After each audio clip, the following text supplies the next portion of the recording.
Hello friends, welcome to our channel. Today we're going to take a look at another horrible case with you, the case of Kelly Cochran.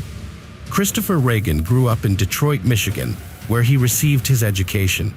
At 20, he decided to serve his country and join the military. He was stationed at a base near Marquette, where he met Terry, a young teacher from Iron River. They became friends, bonding over their shared values and interests. Their friendship grew into a close relationship, but Christopher's military service didn't allow for a romantic relationship. When he left the military, he moved to Traverse City, but the distance didn't weaken their bond. In 2012, Christopher proposed a long-distance romantic relationship, and Terry agreed. They shared many common interests, including a love of nature and a desire for a peaceful lifestyle. They decided to live together in Iron River, where Christopher found a job at a factory. However, after 2 years, their passion faded and they parted ways amicably. Christopher moved out and began looking for a new place to live. He found a job in Asheville, North Carolina, and started a new chapter in his life. On October 14th, he told Terry he had taken the day off and suggested they meet up the next day for a walk. However, he failed to contact her the next day, and Terry became worried. After trying to reach him for several days, Terry filed a police report about Christopher's disappearance. The police reassured her that people sometimes disappear and then return, but Terry was concerned. At the police station, Terry told investigators that Christopher had recently received a job offer in North Carolina and might have started a new life, cutting ties with his past. However, to avoid speculation, a detailed investigation was launched. The police identified the company where Christopher had started working and contacted an employee, but surprisingly, no information about Christopher could be obtained, as he hadn't shown up to work in 10 days. Search efforts were then focused on the local woods, where Christopher often took solo trips with specially trained dogs deployed to aid in the search. Unfortunately, no trace of him was found. Terry suggested searching Christopher's former apartment to rule out any accidents or potential clues to his whereabouts. Upon entering the apartment, detectives found it in disarray, with items scattered across the floor and open closets. Although it initially seemed like Christopher was simply a messy person, Terry knew him to be more organized. The detectives began to suspect that the disarray might be related to a crime. After inspecting the apartment, they decided to expand the search area. They eventually found Christopher's car outside the city limits, about 8 miles from Iron River. Inside the car, they found ordinary clothes and a piece of yellow paper with a route written on it.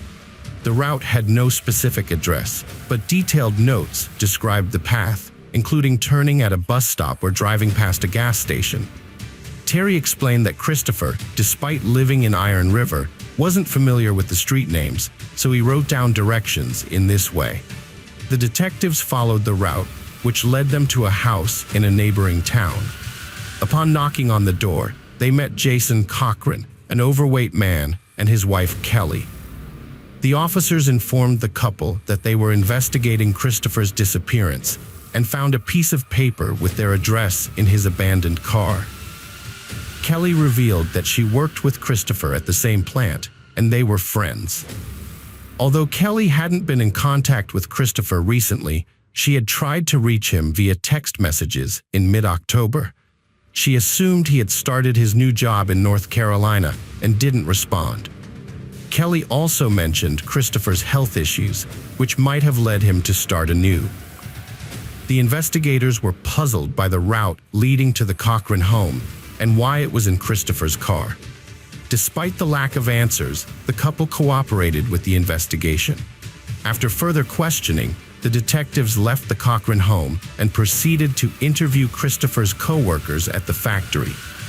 There, they discovered that Christopher was having an affair with Kelly Cochran, which had been rumored for months. The investigation into Christopher's disappearance sparked a new lead when Kelly Cochran made a surprising statement. Investigators decided to re-question Kelly and her husband Jason to get to the bottom of their relationship. Kelly eventually admitted to having an affair with Christopher, but initially withheld the information because of her husband's presence. Kelly claimed that she and Jason had an open relationship and Jason was okay with her infidelity. However, Christopher's co-workers disputed this, saying that Jason did not approve of the affair and that the Cochran family did not have an open relationship. When Jason was questioned, he revealed that he was strongly opposed to his wife's infidelity, making him a suspect. However, the lack of concrete evidence meant that the investigators couldn't conclude that he was involved in Christopher's disappearance. Kelly and Jason were released from the police station, and the investigation continued for 5 months without a breakthrough. A new investigator, Detective Jeremy Ogden, took over the case and began a thorough analysis of the Cochran family's history. Kelly and Jason had met in high school and started living together after graduation. Despite their personality differences, they got married and started a swimming pool maintenance business. Jason handled most of the work, but the physical demands took a toll on his health, leaving him with back problems. When Jason's condition worsened, Kelly took over the business. During this time, Kelly sought ways to help her husband recover, including finding a medicinal plant that could help alleviate his back pain. However, the plant was banned in their state, so they moved to Michigan in 2014 to access it. In Michigan, Kelly and Jason got jobs at the same plant where Christopher worked. Kelly and Christopher became close friends, which was important to him given his relationship troubles with Terry. The prosecutors eventually obtained a search warrant for the Cochrans' home, but the search yielded no evidence linking them to Christopher's disappearance. The only significant find was a book written by Jason under a pseudonym inspired by video games. The title of the book caught their attention, but its content was disturbing. The book described violent murder scenes targeting everyone who had ever wronged Jason. The detectives read it thoroughly and found a character that matched Christopher's profile exactly. This strengthened their suspicions about Jason, making them wonder if he wasn't making up the crimes, but instead drawing inspiration from real events he had committed. 3 weeks later, the police decided to conduct another search of the Cochran house, hoping to find evidence they might have missed the first time.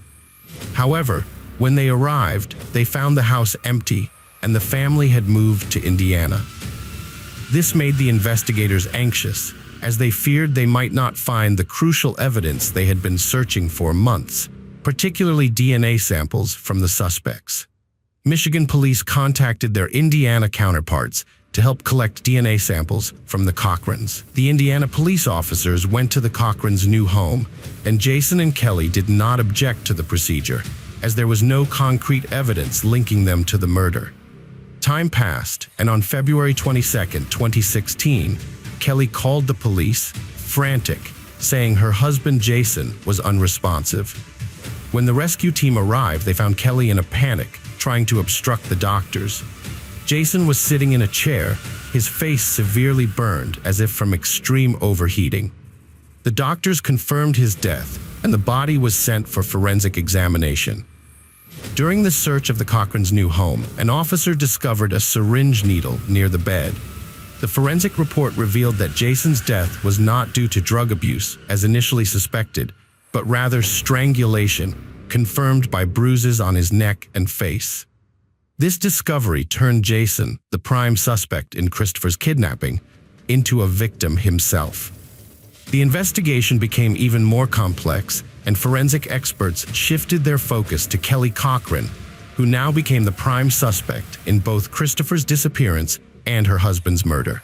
Kelly was invited to the police station to testify in Jason's murder case.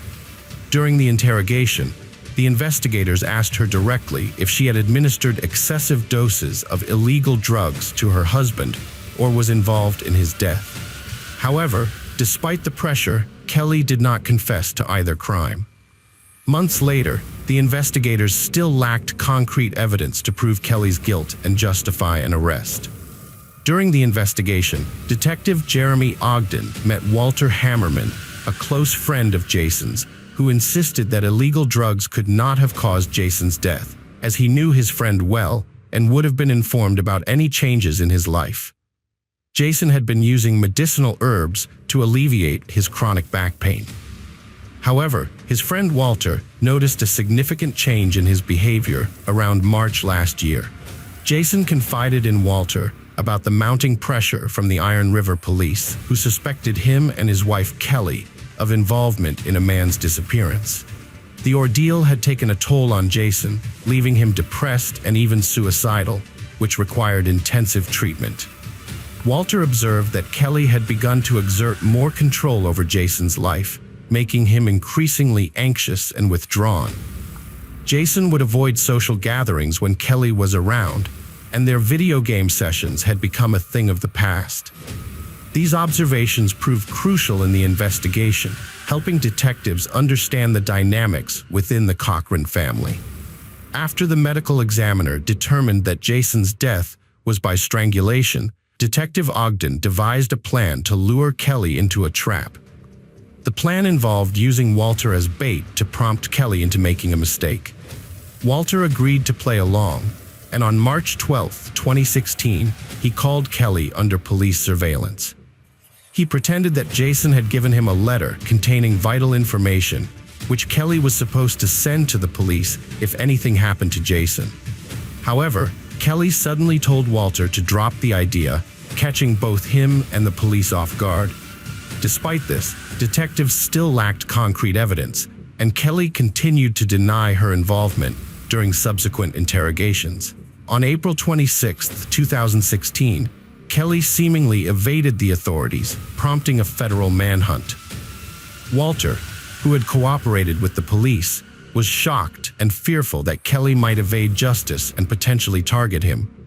The police eventually tracked Kelly's phone to the West Coast, and on April 28th, they arrested her at her cousin's home in Wingo, Kentucky. Once in custody, Kelly confessed to her relationship with Christopher Regan, revealing that she had wanted to leave her husband and start a new life with him. However, when Jason discovered her infidelity, their situation escalated, and Kelly was bound by a pact they had made on their wedding night, obliging her to kill her lover if her cheating was exposed. Kelly Cochran claimed she never intended to follow through on an agreement she made with her husband, Jason, but he was determined to see it through. The agreement was a threat to kill Christopher Regan, Kelly's lover, if she didn't end the affair. Kelly didn't want to do it, but she ultimately helped Jason commit the crime.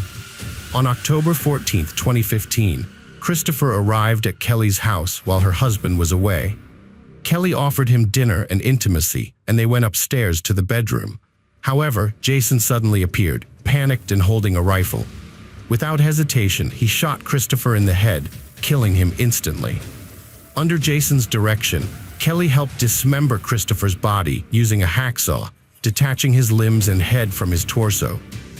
They placed the remains in trash bags and dumped them in the woods near Crystal Falls. They also drove Christopher's car away from the house to avoid suspicion and thoroughly cleaned the house to remove evidence of the crime. Kelly later confessed to her role in the crime, saying she wanted revenge against Jason for forcing her to end her affair with Christopher. She was deeply in love with Christopher and felt Jason had deprived her of happiness. Months later, on February 22, 2016, Kelly killed Jason by suffocating him after giving him a lethal dose of medication. She then helped the police find Christopher's remains, which were buried in the woods near Crystal Falls. A team of investigators and a canine unit searched the area and eventually found a human skull with a bullet hole, confirming it was Christopher's severed head.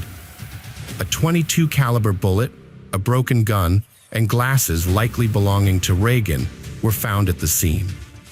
Dental records were used to identify the victim's remains, finally solving the 2-year-old missing person case. In April 2016, Kelly Cochran was formally charged with the murders of Christopher Regan and Jason Cochran. On February 13, 2017, the 34-year-old was arraigned in Michigan State Court.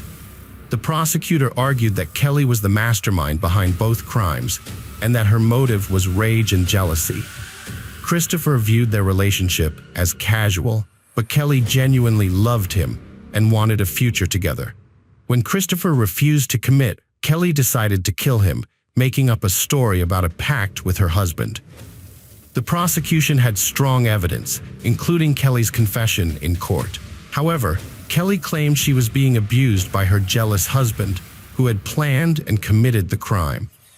She said he hid in the basement, caught the lovers off guard, and then shot Christopher in a rage. Kelly claimed Jason suggested dismembering the body and coerced her into helping by threatening to kill her. This version raised doubts about Kelly's guilt, but the jury still found her guilty of premeditated murder. Kelly was sentenced to life without parole. Jason Cochran's case was settled with a plea agreement, and Kelly received an additional 65 years in prison. Kelly was sent to Crown Point Correctional Facility in Michigan, where she is serving her sentence and regrets that her personal life didn't work out. In a phone interview, Kelly said, "I tried to do what I thought was right. I got married." She also shared, "It was good in the beginning, but in the end, all my efforts were in vain. All I did was work while my husband played computer games." In prison, Kelly continues to reveal details of her crimes, claiming she and Jason committed more crimes and that Christopher was just one of their many victims. However, Kelly's claims are difficult to verify, and there is no concrete evidence to support them. Her brother has also heard similar claims, but there is no evidence to back them up.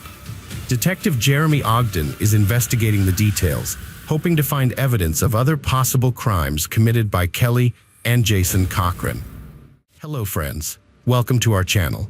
Today we're going to take a look at another horrible case with you, the case of Cassandra Cantrell. Cassandra and her twin brother Rob shared a unique bond, fueled by their love of scary stories. As kids, they'd spend hours in a darkened room, taking turns telling each other spine-tingling tales. Rob fancied himself a master storyteller, but Cassandra would always scream at the end of each story, teasing him about not being scary enough. They'd also watch Scooby-Doo together, debating which characters might be ghosts or vampires in disguise. Cassandra's instincts often proved correct, leaving Rob on edge. Their mother, Mary Smith, encouraged their love of reading by buying them books by Robert Wall. What started as a childhood hobby evolved into a lifelong passion for horror. As adults, they even collected villain figurines and considered opening a horror-themed store. An interest in horror movies brought Cassandra to the set in 2004. She got a cameo in a scary movie that, although it didn't become popular, still caused a storm of envy and led Rob to start asking his sister to make a deal for him. He asked her if she had made some acquaintances there and said he was ready to play anyone. He urged her to talk, adding that he was pretty close with the head of the cast and maybe something would come out of it, but he made no promises. Cassandra replied that she had gotten the part by accident herself. Rob was very happy, but despite his enthusiasm, he was not able to play, even in an episodic role. The lead actor in the movie was Colin Dudley, and on set, he and the debutante actress felt an undeniable chemistry. However, neither of them dared to take the first step. That was until they attended a corporate Halloween party together. Cassandra dressed up as Velma from Scooby-Doo, while Colin went as Alex from A Clockwork Orange. The costume held a deeper significance for Colin than just a simple character. It seemed to resonate with him on a deeper level. He had been walking with a glass of milk all evening, looking at everyone with a glare, just as his character had done in the movie. He had also quoted a lot from the book. For example, he had looked at Cassandra with delight and had said that beauty invariably caused his only desire to destroy it, for it did not fit at all into their ugly world. Cassandra had thought it was a compliment, and they had soon started dating, but their relationship had not lasted long, only a couple of months. Colin had found another actress, Rebecca, and had started dating her, and later on, the couple had started living together. On August 25, 2020, Cassandra Cantrell vanished without warning. She drove away from home in an unknown direction and failed to respond to phone calls. When her mother, Mary Smith, reported her disappearance to the police, they were initially reluctant to take action, suggesting that Cassandra might simply be out with friends and would turn up soon. But Mary was convinced that something was seriously wrong and pressed the police to investigate. It took 2 days for them to begin searching for Cassandra, and on the third day, they found her car parked under a bridge in a notorious neighborhood known for its high crime rate and homeless population. The car was unlocked and the keys were still inside. The discovery raised more questions than answers. Why was Cassandra in this dangerous area, known for its frequent violent crimes and drug-related deaths? The police had to canvass the neighborhood, questioning homeless individuals who, unsurprisingly, were hesitant to cooperate with the authorities. The residents living under the bridge, who spent their days drinking, had no information about Cassandra's whereabouts or when her car arrived. This lack of knowledge was hardly surprising. The detective in charge of searching for Cassandra had obtained her cell phone billing records, as per protocol, but based on his experience, he doubted it would lead to any useful leads, and indeed, it didn't. The signal from Cassandra's phone indicated it was in the nearby body of water under the bridge. Unfortunately, this meant the detectives would be unable to retrieve the phone and access the crucial information it held. Prior to conducting a thorough search of the coastal area, a team of divers stood on the shore and tested the distance they could throw rocks into the water. This test would help them gauge the likelihood of finding the phone. Cassandra's mother had mentioned that her daughter's phone case was adorned with distinctive rhinestones, making it easier to spot. As it turned out, the phone was soon found, but sadly, Cassandra's body was not in the water. While the detectives presented this as a positive development, Cassandra's mother remained distraught and unconsoled. She seemed to have gotten used to the idea that her daughter was dead, and the only thing she wanted was for her body to be found and for the nightmare of uncertainty to end. She sadly mentioned that she had been looking forward to her granddaughter, wanted to be a grandmother sooner, and didn't even have time to give her a crib, which was just sitting in the garage in a box. She wondered what she should do with it now, not realizing that this became important information for the investigation. According to statistics, a large number of crimes against pregnant women are committed by their partners. However, Mary Smith's daughter, Cassandra, was not married and did not have a partner. Despite her age, Cassandra was not in a relationship with anyone. Mary was puzzled because Cassandra had gotten pregnant, but she had no information about the baby's father. Cassandra had been in frequent contact with someone, often calling and messaging them.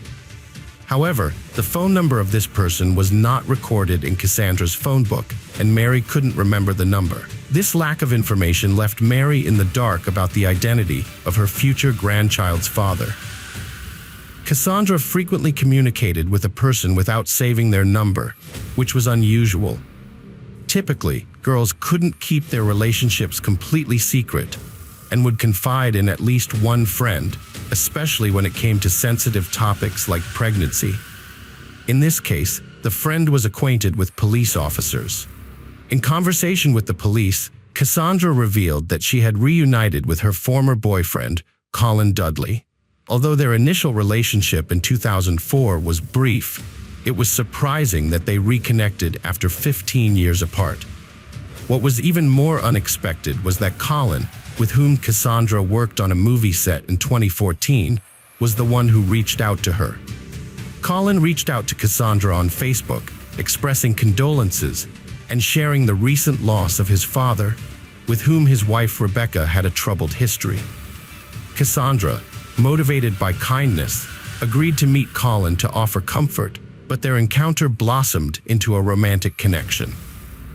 From 2014 onwards, Colin led a double life, juggling 2 families, with Cassandra as his mistress. When Cassandra discovered she was pregnant, she chose not to inform Colin, recalling his earlier statement that he didn't want children and was happy with Rebecca's infertility. Fearful that revealing the pregnancy would disrupt his primary family, Cassandra kept the news secret. However, as her belly grew, it became increasingly difficult to conceal. To avoid arousing Colin's suspicion, Cassandra stopped seeing him. Cassandra knew she couldn't keep her secret hidden forever. Lying about having another boyfriend would hurt Colin and lead to their breakup. So she made the difficult decision to tell him the truth. She was pregnant with his child. Over the phone, Colin initially remained silent, but then surprisingly expressed his delight at the news. Cassandra believed he was genuinely happy about it. Meanwhile, a detective arrived at Colin's house and knocked on the door. Colin's wife answered, and the detective, not wanting to discuss Colin's missing mistress in front of her, introduced himself as an old friend of Dudley's, avoiding any awkwardness. Colin quickly left the house with the detective, shutting the door behind him, and walked away from the house without even waiting for an introduction. He seemed to have been expecting their meeting. Colin thanked the detective for being discreet about his credentials in front of Rebecca. He spoke in short sentences, explaining that he had heard Cassandra was missing and found it extremely strange. He admitted he couldn't even guess where she might have gone.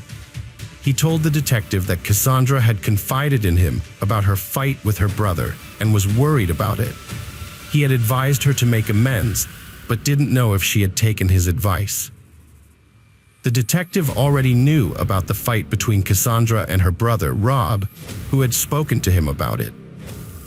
Rob had refused to meet with Cassandra on the day she disappeared, which he now regretted. Colin blamed himself for not being able to prevent her disappearance, thinking that if she had visited him that day, she might still be safe.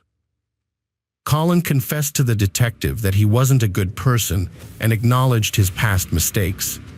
He had secretly dated his ex-girlfriend, Cassandra, while still married to Rebecca, knowing it was wrong. He believed that his actions would have consequences in the afterlife, but insisted that he couldn't help who he fell in love with. After his father's death in 2014, Colin resumed his relationship with Cassandra, fulfilling one of his father's wishes. He had broken up with her soon after Christmas, which his father had criticized him for. His father had liked Cassandra, unlike Rebecca, whom he hated. Colin explained that living a double life for 5 years had been exhausting and guilt-ridden. He made excuses to hide his late-night returns, pretending to go on business trips or fishing, which he despised. He even bought fish to deceive Rebecca, who would cook them, despite the smell making him sick. Colin mentioned that Cassandra was pregnant, but didn't know who the father was. He heard from a close friend that Cassandra claimed the baby was his, which he found hard to believe. Lately, Cassandra had been avoiding him, and he understood why, as she wanted a family, something he couldn't provide. The detective asked Colin when he last saw Cassandra, and he replied that he couldn't remember, guessing it was around 3 to 4 months ago, except for a brief encounter at the mall when his wife was in the fitting room. Colin asked the detective if they thought they would find Cassandra alive, and the detective assured him they were doing everything possible. However, this wasn't Colin's last encounter with the detective. The police discovered that Colin was the owner of the unsigned phone number Cassandra's mother had mentioned. It turned out that Cassandra had frequently called Colin, including on the day she disappeared. Additionally, CCTV footage from the train station near the bridge where her car was found showed a suspicious man on the platform. The suspect wore a disguise, covering his face and head, making it impossible to identify him. However, the detective noticed that the man's gait and hat were eerily similar to those of Colin Dudley and Alex from A Clockwork Orange. The detectives followed the suspect through CCTV cameras, watching as he entered a cafe, left, and drove away in a car with a license plate registered to Colin Dudley. Armed with a search warrant, the police searched Colin's house, hoping to find Cassandra alive in the basement. Initially, they found no evidence of a crime, but they did discover the hat Colin had worn as a disguise. In the basement, a service dog trained to detect blood scents began barking, suggesting something was amiss. Colin claimed innocence, stating that the police were trying to frame him due to a lack of evidence and suspects. His wife was shocked and upset, but when asked if she thought her husband was capable of murder, she hesitated before saying no. Despite the circumstantial evidence, there wasn't enough to imprison Colin, frustrating Rob and Mary Smith and leaving the detective feeling helpless. Colin was questioned again, and he provided an alibi, stating that he had visited a hardware store on the morning of August 25th to buy cleaning supplies and trash bags.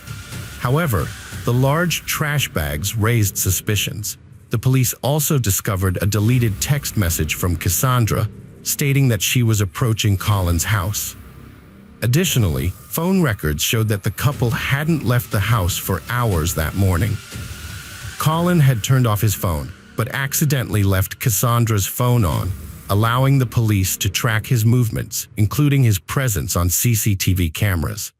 After the murder, Colin went to a cafe to clean up, then drove to the pond where he had thrown away Cassandra's phone, which the police had tracked to its last signal. Now, the police needed to find Cassandra's body. To retrace Colin's route, the police took a GPS tracker from his car, which showed that it had followed the same path as Cassandra's phone. The next day, the police followed Colin's path through the woods and found a large trash can tied with ropes in a ravine. The area around it was covered in blood, and it was clear what was inside. After a month, identifying the body was difficult, but the police were able to do so thanks to a tattoo described in the missing persons report. Colin was arrested and charged with murder. A forensic examination revealed that Cassandra died from a fractured skull caused by blunt force trauma. The police also found traces of blood in the basement of the Dudley house that couldn't be fully cleaned. Rebecca, Colin's wife, had been in a different part of the house and hadn't heard anything. She also revealed that Colin had never wanted children and had lied about her infertility. The police considered this a motive for the crime. During the trial, due to a lack of witnesses and physical evidence, the jury couldn't be convinced that Colin had committed the murder. So, the court offered Colin a deal. If he pleaded guilty, he would get a shorter sentence. Colin was sentenced to 26 years in prison. Cassandra's mother and brother were devastated, feeling guilty that they hadn't met with Cassandra before her death, and that the killer would likely be released one day. Hello friends, welcome to our channel. Today we're going to take a look at another horrible case with you, the case of Celeste Mano. Celeste Mano was born on November 30th, 1997 in northeastern Melbourne, Victoria, Australia. She was the youngest of two children to Eggy Diro and Tony Mano, with an older brother named Alessandro. Although her parents divorced when she and her brother were young, her father remained involved in their lives, providing financial support and staying in touch. During her school years, Celeste was outgoing, active, and popular.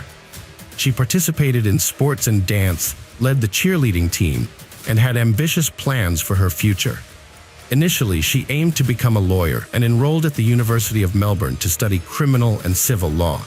However, as she neared graduation, she found law unfulfilling and switched her focus to advertising and marketing. In 2018, she landed a job at a large e-commerce company that sold various products online. Celeste, a highly intelligent and talented individual, rapidly advanced in her career, going from a call center worker to a department head in under 2 years. Her exceptional abilities, initiative, and organizational skills earned her widespread admiration from colleagues. Besides her professional prowess, Celeste was also known for her stunning physical appearance, having been a participant in her university's beauty contest. With many admirers since her youth, Celeste was cautious in selecting partners. One such admirer was Lou Nader, a 16-year-older colleague who showed strong interest in her from the moment she joined the company. Notably, Lou was a reserved and unsociable person who lacked career ambitions. Content with his long-held minor position, Celeste, a kind and smiling person, consistently turned down Louis's requests to go out with her, always doing so politely to avoid hurting his feelings. Despite this, Lewis continued to try to get her attention through various means. To lighten the mood, Celeste would occasionally make jokes, but she remained firm in her decision to not pursue anything with him. Lewis, however, misinterpreted her behavior as a challenge and believed that Celeste was simply playing hard to get, vowing to win her over no matter what. Lewis's persistent attention was awkward, annoying, and refused to fade. Celeste maintained her composure, hoping that he would eventually lose interest or focus on someone else. However, as time went on, Lewis became increasingly obsessed with Celeste, and his infatuation did not go unnoticed by those around them. One day, Celeste confided in a close friend and colleague that she would never consider a relationship with Lewis, citing 3 reasons: his peculiar and unpredictable nature, his lack of ambition and life goals, and their significant age difference. Celeste's admirer, Lewis, made the fatal mistake of neglecting his work duties in his fruitless attempts to win her attention and affection. As a result, his productivity plummeted, and he received 3 reprimands and warnings from senior management. Eventually, he was dismissed from his job in early autumn 2019. When Lewis was fired, he was devastated and on the verge of tears as he packed up his belongings in the office. Celeste, on the other hand, felt relieved that the unwanted suitor would no longer be a nuisance, but she also felt guilty, thinking that her rejection had contributed to his downfall. Mano, the department manager, thanked Lewis for his years of service, escorted him out of the building, and offered him words of encouragement and luck before parting ways. Lewis misinterpreted Celeste's reaction to his sudden kiss as a sign that she had feelings for him, despite her clear discomfort. He convinced himself that she was hesitant to pursue an office romance due to her position as his boss, and that their social differences were the only obstacle to their happiness. Emboldened by this mistaken belief, Lewis decided to take matters into his own hands. After being fired, he created a social media account, found Celeste's profile, and sent her a friend request. When she initially accepted, he began sending her multiple requests to meet up, which she first tried to politely decline before eventually blocking him. Celeste's former colleague sent her another friend request on social media, this time from a new profile. Despite her attempts to ignore him, he began commenting on her photos, complimenting her appearance, and suggesting they would make a great couple. She tried to limit her profile settings to prevent this, but a week later, she was still harassed. During a family gathering, Celeste confided in her relatives about the unwelcome attention, sharing the strange incident that occurred on the day he was fired. Her family listened, but they didn't take it seriously, assuming the admirer would eventually lose interest and leave her alone. What they didn't know was that the harassment was about to escalate. Although Lou didn't have Celeste's personal phone number, she started receiving romantic messages from an unknown number. She knew exactly who was behind them. The unwanted admirer sent her romantic poems, admired her beauty, and continued to try to convince her to go out with him. Mano received repetitive calls from her stalker, and she decided to answer once to have a direct conversation with him. She explained that there was no possibility of a relationship between them and asked him to stop contacting her. However, the stalker ignored her words and instead complimented her voice, expressing his happiness that she had finally answered his call. After this incident, Mano tried to block his number, but the stalker continued to harass her by calling from different numbers. This pattern of harassment persisted for months, during which Mano attempted to ignore him by blocking his numbers and fake social media profiles and not responding to his messages. She tried to maintain her daily routine, but the stalker's messages continued, transitioning from romantic to bold and threatening in nature. Eventually, the stalker's messages evolved from requests to demands, as he insisted on meeting Mano and sharing his delusional fantasies about what he would do to her. Celeste's situation took a dark turn when she discovered that her stalker, Lewis, had started following her from work to her home, learning her address. At first, she didn't realize that Lewis was physically present in her life, not just sending messages. She would occasionally catch glimpses of him near her home, but convinced herself it was just her imagination and paranoia. It wasn't until she finally acknowledged the truth that Lewis was indeed following her every move, driven by his obsessive behavior. Celeste then sought police protection, requesting a restraining order to keep the stalker away from her and her home. However, the police were uncooperative and dismissive of her concerns. According to them, Lewis hadn't broken any laws since writing poems and sharing explicit fantasies and messages wasn't illegal. Without concrete evidence of Lewis's stalking, the police brushed her off, telling her to leave the precinct and let them focus on catching real criminals. A restraining order was finally issued against Sacco, prohibiting him from contacting Celeste in any way. At first, he respected the order and disappeared from her life for a few weeks, giving Celeste a sense of freedom and relief. However, her peace was short-lived. Less than a month later, she started receiving messages from unknown numbers. Sacco was pleading and then demanding that she drop the restraining order, claiming it was interfering with their supposed romantic relationship. Celeste immediately reported these messages to the police, as Sacco was violating the restraining order. As a result, he was fined and warned that further violations would lead to harsher consequences, including possible jail time. After this incident, Sacco remained quiet for almost 2 months, leading Celeste to believe he had finally left her alone. During this time, Celeste met Chris Redale, a young man who shared her interests, values, and goals. They quickly formed a romantic connection. Celeste opened up to her new boyfriend, Chris, about the harassment she had suffered at the hands of a former admirer. Although it had been over a month since she last heard from him, she still felt anxious about the situation. Chris was supportive and reassuring, doing everything he could to make her feel safe and cared for.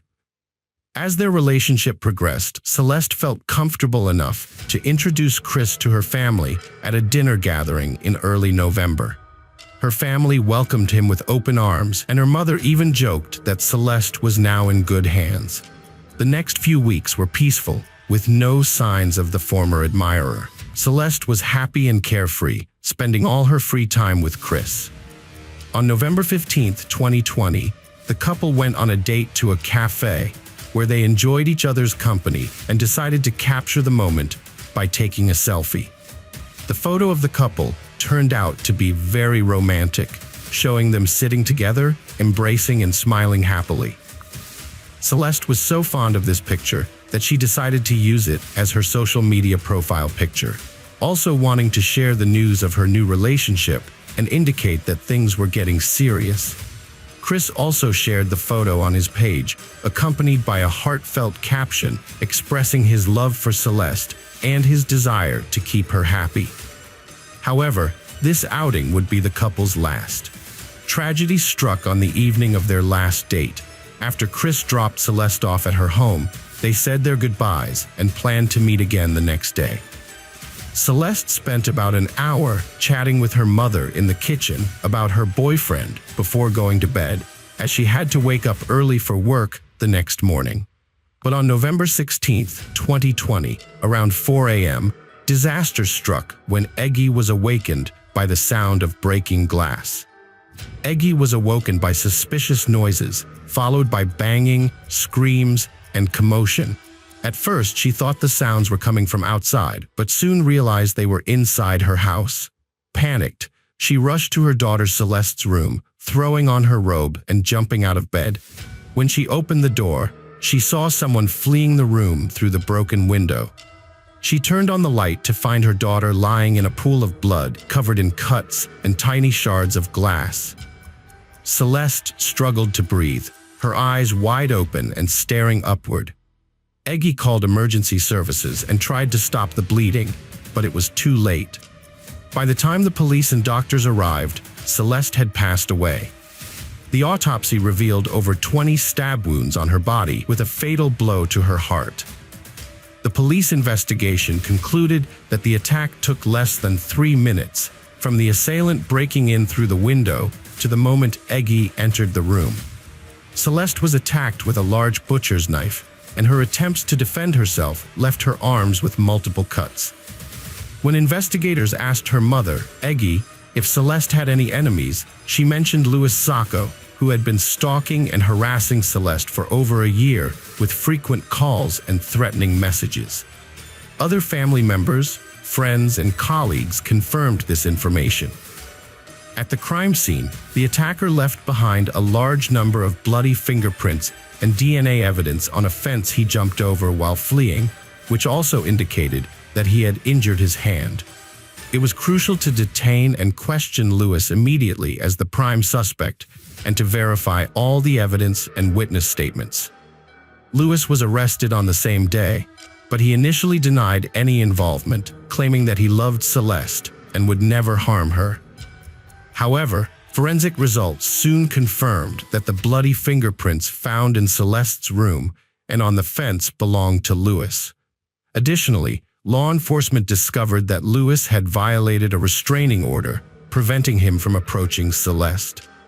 Furthermore, surveillance footage showed that Louis had purchased a hammer and a large knife at a local hardware store on the evening before the attack. Louis committed a horrific crime. He used a hammer to break into a woman's house through her window and then fatally attacked her with a knife.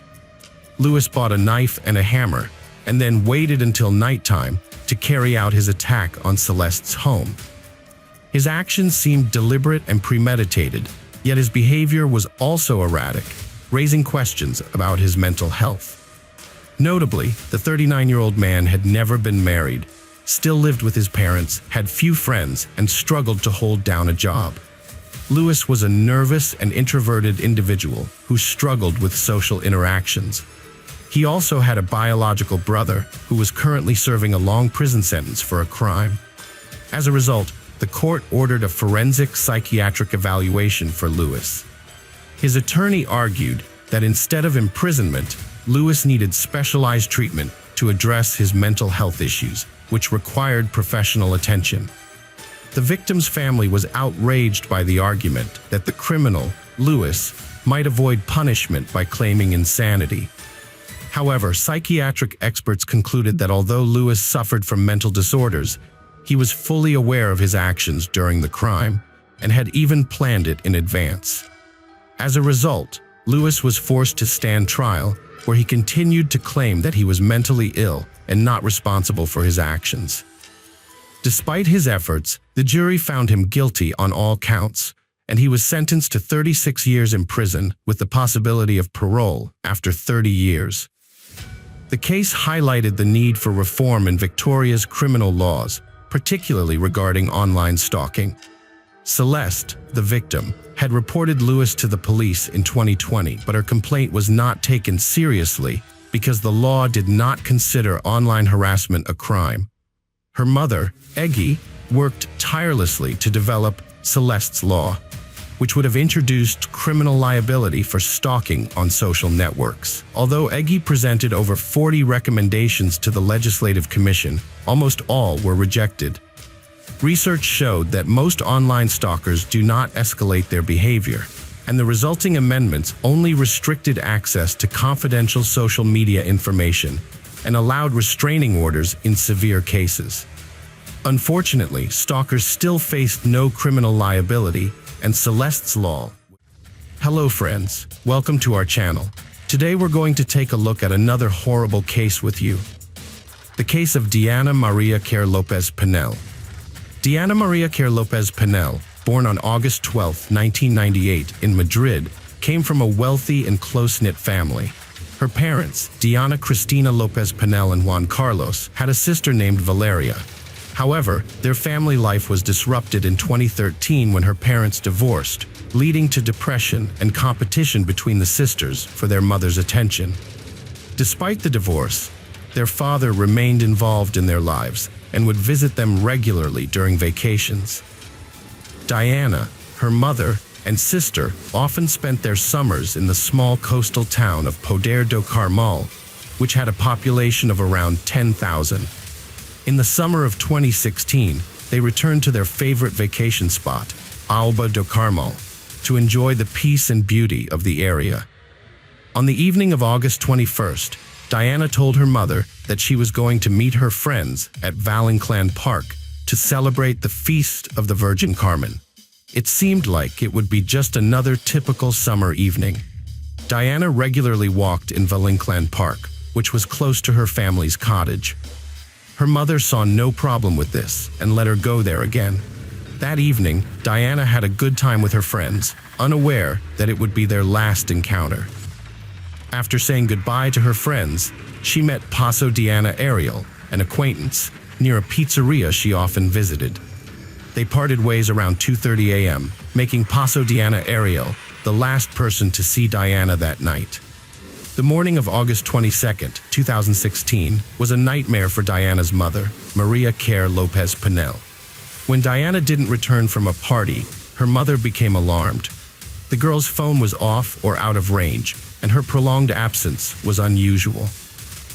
Based on the information Diana's mother provided, it seemed that Diana didn't have any significant emotional or mental health issues, despite experiencing her parents' divorce. Maria immediately reported her daughter missing to the police at 8:30 a.m. Police investigated the mysterious disappearance of Diana Maria Care Lopez Pinel. Diana, also known as Diana, vanished without a trace, leaving behind only cryptic clues. The last messages she sent were to a friend in Madrid via WhatsApp, in which she described being stalked by a stranger who would shout strange phrases, frightening her. These messages were her final contact with the outside world. To retrace Diana's steps, the police searched the road she would have taken to get home. Along the way, they found a black hairband, similar to the one Diana wore that night. Unfortunately, it was the only clue found at the scene of her disappearance. Investigators had no other leads, despite questioning Diana's friends, who couldn't provide any helpful information. The lack of CCTV cameras on the last part of Diana's journey made it even more challenging. The dimly lit and deserted street had few landmarks, including some garages and a rundown Boomerang nightclub. Some witnesses reported seeing Diana exit a car with 3 men, then get into another car that drove her away from the port. However, these accounts were not corroborated. Investigators explored 2 main theories. First, that Diana was kidnapped by someone she knew, and second, that she was attacked by a stranger. Diana's mother even proposed a third possibility, that her daughter was taken away on a boat. Diana's friend and ex-boyfriend claimed that she met a man from Morocco and they purchased hashish together. However, this information only added to the mystery of her disappearance. The media reported that the clothes Diana wore that evening were found, but her mother denied this, stating that no such discovery was made. Furthermore, Diana left her credit card and identification behind, which suggested that she did not intentionally run away.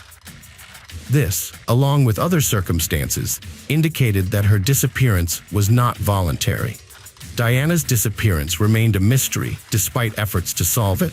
The media soon revealed that Diana had argued with her mother just before she vanished, which led to reports of Diana having a nervous breakdown and requiring medical attention. Her younger sister Valeria, 16, was also hospitalized with similar symptoms. To avoid further conflict and litigation, the father was granted custody of Valeria. This decision was made on September 1st to prevent more tension in the community, which was already on edge due to Diana's disappearance. The father and daughter left town, fueling rumors that they were hiding something important. According to Diana's friends, it was not unusual for the sisters to run away from home, especially Valeria. The family had complicated relationships with frequent quarrels between the mother and daughters. Diana's mother was criticized for being overly anxious when Diana failed to return home, considering Diana had often left home on Wednesdays without incident. However, the family's actions raised suspicions when they canceled a scheduled press interview, citing emotional distress at the possibility of never seeing their daughter again. New information emerged on September 11th, contradicting the mother's claim that Diana didn't have mental health issues. It was revealed that Diana had gone missing for 3 days in April, and her mother had not reported it to the police. Diana would often turn off her phone to upset her mother and had expressed a desire to no longer live with her.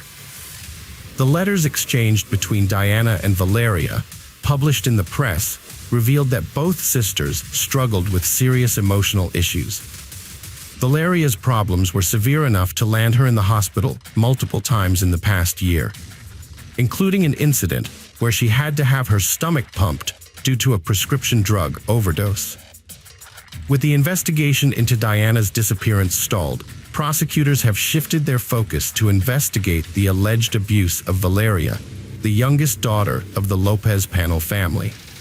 Meanwhile, the search for Diana continues at full speed, with investigators working intensively to uncover the truth about her disappearance. Forensic experts analyzed various items belonging to Diana, including her toothbrush, comb, computer, diary, and prescription drugs, but found no leads. They also questioned her acquaintances, such as a Moroccan man she had a brief relationship with, but, again, no conclusive results.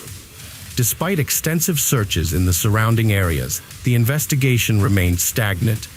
The search efforts focused on the mountains, forests, rivers, and lakes near the disappearance site, but Diana's phone signal was last detected in the Tarragon area, 13 miles away from her family's location, around 3 a.m.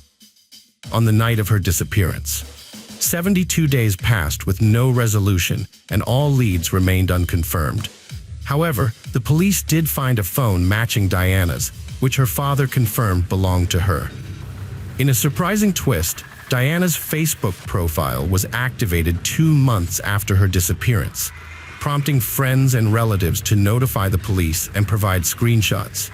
The Remind Password function had been used to bypass entering profile login details, leading to 2 possible explanations. Diana might have forgotten her password, or an attacker was attempting to access her profile. Unfortunately, Diana's phone, which could have held crucial clues, failed to provide any insights into her mysterious disappearance. On November 10, 2006, investigators finally identified the driver of the car in which Diana was last seen. Significantly, this individual had a prior record of human trafficking charges. However, details about his potential involvement in Diana's disappearance were kept under wraps to avoid jeopardizing the ongoing investigation. A pivotal incident occurred on December 25, 2017. A girl was accosted by a man who demanded her phone and threatened her with a weapon. The frightened victim screamed for help, and a passing couple rushed to her aid, rescuing her from the assailant who tried to drag her into a car. After the victim reported the incident to the police, providing a description of the attacker and their license plate number, officers arrested 41-year-old Jose Enrique Abinay, also known as Elo, the next morning. A background check revealed that Abinay had a prior criminal record and a surprising connection to a previous case. He was the same driver detained in 2016 for suspicion of kidnapping Diana Kerr, but was released due to his wife's alibi. Further questioning of Abinay and his wife led to a breakthrough. The wife confessed to previously lying, stating that her husband was not at home on the night of Diana's disappearance and did not return until 4 a.m. Under pressure, Abinay finally admitted to accidentally hitting Diana with his vehicle and fearing the consequences, disposing of her body rather than reporting the incident to the police. Jose's original story changed when he confessed to kidnapping and murdering Diana. He claimed that he went to the beach to collect gasoline from abandoned cars and came across Diana there. Jose kidnapped Diana, attempted to sexually assault her, and eventually strangled her. Diana Kerr's disappearance was a long and distressing ordeal for her family and those who followed the case. The nearly 500-day investigation, accompanied by relentless media speculation, only added to her loved one's suffering. The unfounded accusations against Diana's parents further complicated and hindered the investigation. Nevertheless, through diligent investigation and the testimony of a second victim, investigators gathered sufficient evidence to identify the perpetrator. Diana will be fondly remembered by her loved ones as a vibrant and lively young woman who tragically crossed paths with a violent criminal. Her story highlights the importance of unity in combating crime, ending impunity, and ensuring the safety of all citizens. Unfortunately, Diana's body was hidden by the perpetrator, who refused to disclose its location for a long time. Eventually, after much effort from family and friends, they were finally able to locate her remains in an abandoned warehouse's well in January 2018. This allowed them to give Diana a proper farewell and burial. As for the perpetrator, Jose, he was sentenced to life imprisonment with the possibility of parole after 35 years. Hello friends, welcome to our channel. Today we're going to take a look at another horrible case with you, the case of Smith family. George, from a happy family in Greenwich, Connecticut, grew up with his father's liquor store as a central part of his life. After studying business at Babson College, George worked in Boston as a data mining analyst, but his true passion remained the family business. So, he eventually returned home to learn the ins and outs of the store from his father. In 2002, George met Jennifer, also from Connecticut, at a friend's reunion. Jennifer had just started her teaching career as an elementary school teacher. The couple fell deeply in love, and George's parents were overjoyed with his choice. 3 years later, in 2005, they decided to tie the knot and start a new life together. They got married at Castle Hill Inn in Newport, Rhode Island, with the ocean as a stunning backdrop.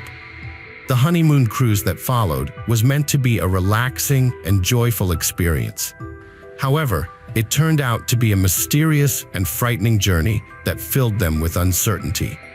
George and Jennifer met Josh, a 20-year-old from California, and another couple on a cruise ship. Josh quickly became friends with George, and on July 1st, the group decided to spend the day together on land when the ship reached the Italian coast. They had an amazing time exploring the island, trying local food, and creating unforgettable memories. That evening, George and Jennifer met up with their friends again on the ship and decided to have a fun night, enjoying appetizers and drinks before heading to the casino. George and Josh played craps while Jennifer played poker. Although they lost a significant amount of money, they didn't regret it, joking that it was part of their honeymoon.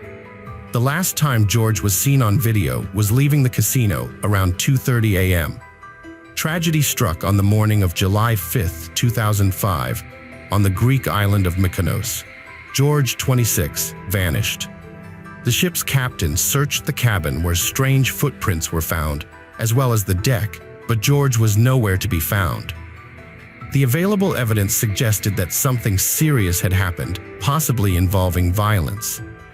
The news spread quickly, causing alarm among the passengers. Deck 7 was sealed off, and no one was allowed in or out of their cabins. After discovering blood, it was assumed that George and Jennifer had mysteriously disappeared. The senior officer took charge of the investigation, searching their stateroom for clues. One possibility was that George might have fallen overboard. Meanwhile, the search for the young couple continued. By 10 a.m., Jennifer was found where she was having a pre-booked massage. She seemed surprised and concerned, claiming to be unaware of her husband's whereabouts and that she hadn't seen him since the previous night. She revealed that when she woke up that morning, her husband wasn't there. But she didn't search for him, assuming he was with friends or in another cabin. At noon, Turkish authorities arrived on board to begin an investigation, and the ship's captain reassured the anxious passengers, expressing hope that the situation would be resolved soon. The police investigation into George Smith's disappearance began with his wife Jennifer, who was agitated and seemingly unaware of her husband's whereabouts. She told them that men in white uniforms from the Royal Caribbean had come to her door, saying George might have fallen overboard. Traces of blood were found on the boat's awning, suggesting something terrible had happened. The investigators focused on cabin, which was in disarray, with signs of a possible struggle. They found small drops of blood on the carpet and towel, as well as fingerprints on the balcony railing. Turkish investigators discovered 2 small bloodstains on the bedding, which were identified as George's blood. All evidence pointed to George being harmed inside the cabin before he vanished mysteriously. A chair on the balcony had been moved, suggesting someone had sat there, which raised suspicions that George might have fallen from the balcony. However, the high railing and blood on the awning and inside the cabin also hinted at a possible murder. The investigators started to reconstruct the events of that night, trying to figure out who George was with and what led to the tragedy. They questioned the group of young men who had spent time with the newlyweds the previous night. The men revealed that George and Jennifer had consumed too much alcohol, and they had helped him back to his cabin, where they put him to bed and left him alone. However, there were discrepancies in Josh Askin's testimony. He claimed to have seen Jennifer leave with a casino employee named Lloyd, but video footage showed Jennifer stumbling away at 3:30 a.m., leaving George with her new friends. Lloyd's key card data indicated he returned to his cabin at 3:25 a.m., contradicting Josh's account. The investigation continued, with each new detail adding more mystery to the story. It was discovered that Greg Rosenberg, a 19-year-old with Russian roots, had been part of the group that night. He had met Jennifer in the casino, and they had gambled together until late. The group then headed to the disco, where they continued to drink and dance. As the night wore on, the group members began to disperse to their cabins, but not before they were visibly drunk and rowdy. The events of the night became increasingly unclear, with different witnesses providing conflicting accounts. After the cruise ship staff refused to serve 2 intoxicated visitors, Josh and his friends remembered they had brought a bottle of absinthe from the island of Mykonos. However, crew and passengers were not allowed to consume their own alcohol on board. Josh went to retrieve a special bottle of absinthe from his cabin, which had an unusually high alcohol concentration of over 70%. George hid the bottle in his shorts to avoid detection. Around 3 a.m., when the ship was quiet, a janitor caught the group, including Josh, George, Greg, Zach, and Rostislav, drinking the absinthe. This incident became a key part of the investigation. Jennifer, who had appeared relatively sober, began to stagger and eventually leaned on the casino manager, Lloyd. Her behavior was misinterpreted by some witnesses, who thought she was either trying to keep her balance or flirting. Later, Jennifer got into a conflict with her husband George, which ended with her hitting him. It was unclear whether this was done in a playful or angry manner. Jennifer left the disco around 3:30 a.m., stumbling and visibly intoxicated. The janitor, who had previously noticed the group drinking absinthe, helped her to the elevator and watched her turn right, although her stateroom was on the left. Later, Jennifer was found sleeping in the hallway, far from her room. 2 guards and a female duty officer used a wheelchair to return her to her quarters. When they arrived, the clock showed 4:52 a.m., but George was not present. The curtains on the balcony doors were tightly closed, despite the breeze. This raised questions about George's whereabouts. Deputy Chief of Police Chit Hyman and his wife, who were staying in a neighboring cabin, reported hearing a noise on their floor around 4 a.m. They heard loud noises from the newlyweds' stateroom, followed by brief silence, loud talking, and an argument on the balcony. Chit Hyman called guest services to report the noise and pounded on the wall to try to quiet the disturbance. He then saw 3 unknown men outside the cabin, but did not see George or Jennifer. Several passengers reported hearing a loud noise that sounded like a body hitting the ship's canopy, followed by a woman's scream. However, none of the witnesses had conclusive evidence that a woman was inside the cabin at the time. The investigation raised questions about whether one of the men who entered the cabin might have stayed behind to steal from the newlyweds. The key card records confirm that George and his friends entered his stateroom at 4:05 a.m., according to their testimony, but there is no record of them re-entering the cabin afterwards. This has led to several theories about what might have happened to George Smith. One theory is that George was the victim of a robbery. George and his wife Jennifer had been drinking heavily that night, and by 3:30 a.m., they were no longer able to return to their cabin on their own, suggesting they may have been drugged.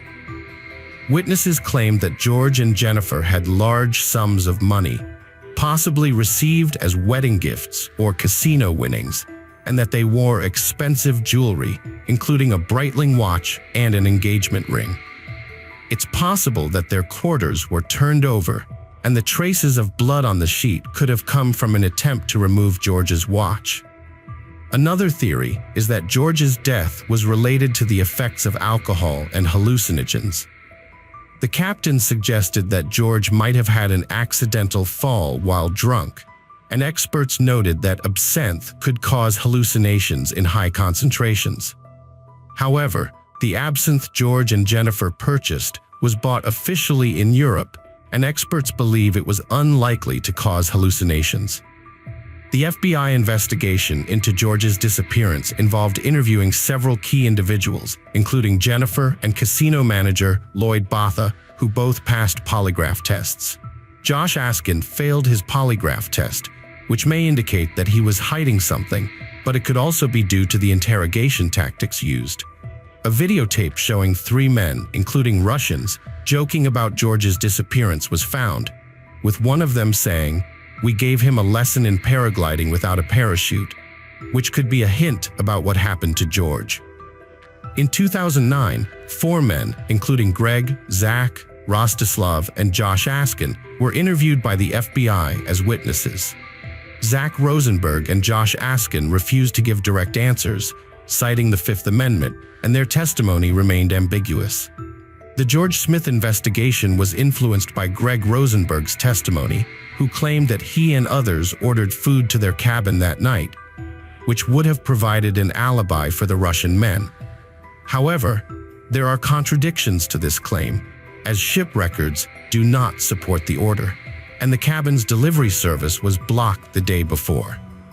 Furthermore, the staff was instructed not to provide service to them that night. Greg Rosenberg's account of the relationship between George and Jennifer was also unclear, as he claimed it was difficult to determine due to heavy alcohol consumption. He emphasized that everyone in the group was highly intoxicated, making it impossible to draw conclusions about their relationship. However, there are contradictions in Greg's testimony, as Josh Askin stated that Greg left the cabin after ordering food, which Greg denied.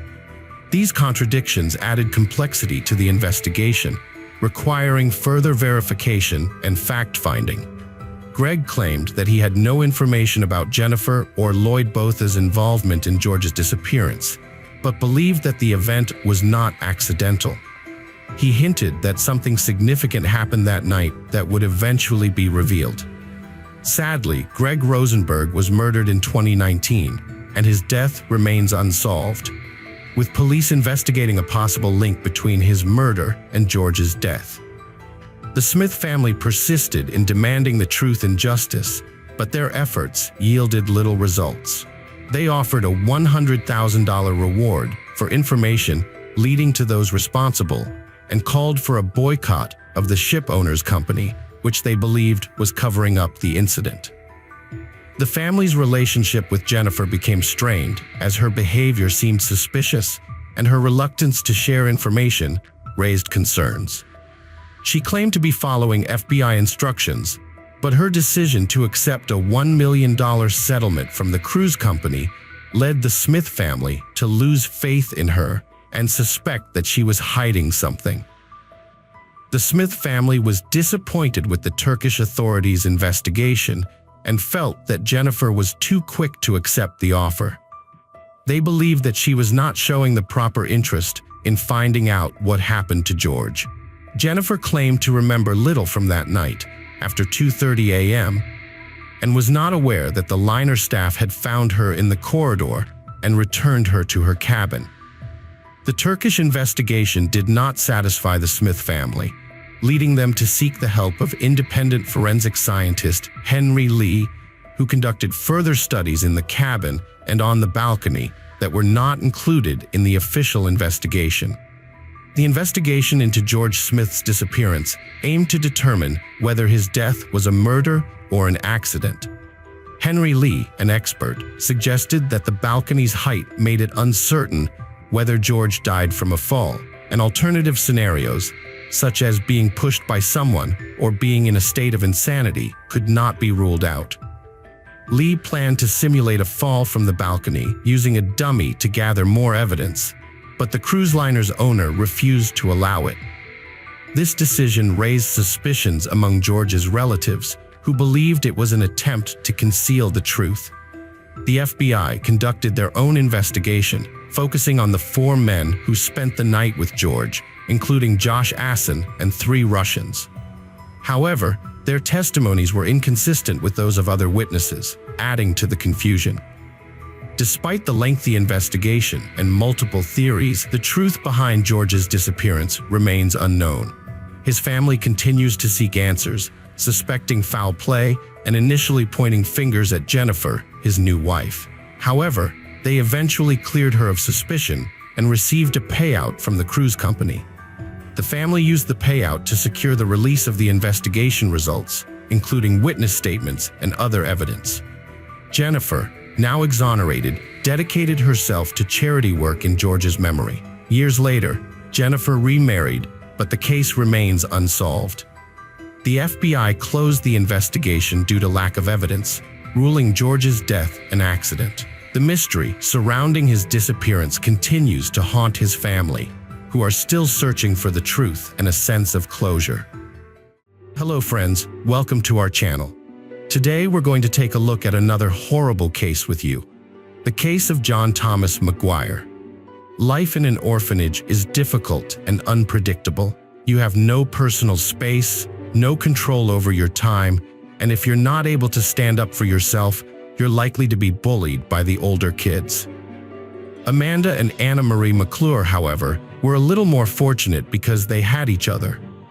With 2 of them, they were more able to defend themselves. The sisters preferred to keep to themselves and didn't try to make friends with anyone else. They were hopeful that their stay in the orphanage would be short-lived. They believed that their mother would soon find out that their father, Larry McClure, was in prison and that she would come to take them away. It was impossible to keep their father's imprisonment a secret. The news was all over TV and in the newspapers for a long time. As time passed, days turned into weeks and weeks turned into months. Unfortunately, it became clear that they might not be returning home anytime soon. One day, the sisters intervened to protect a new girl, Meredith, from being bullied.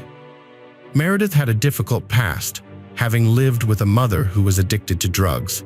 She was very thin, scared, and would jump at the slightest noise.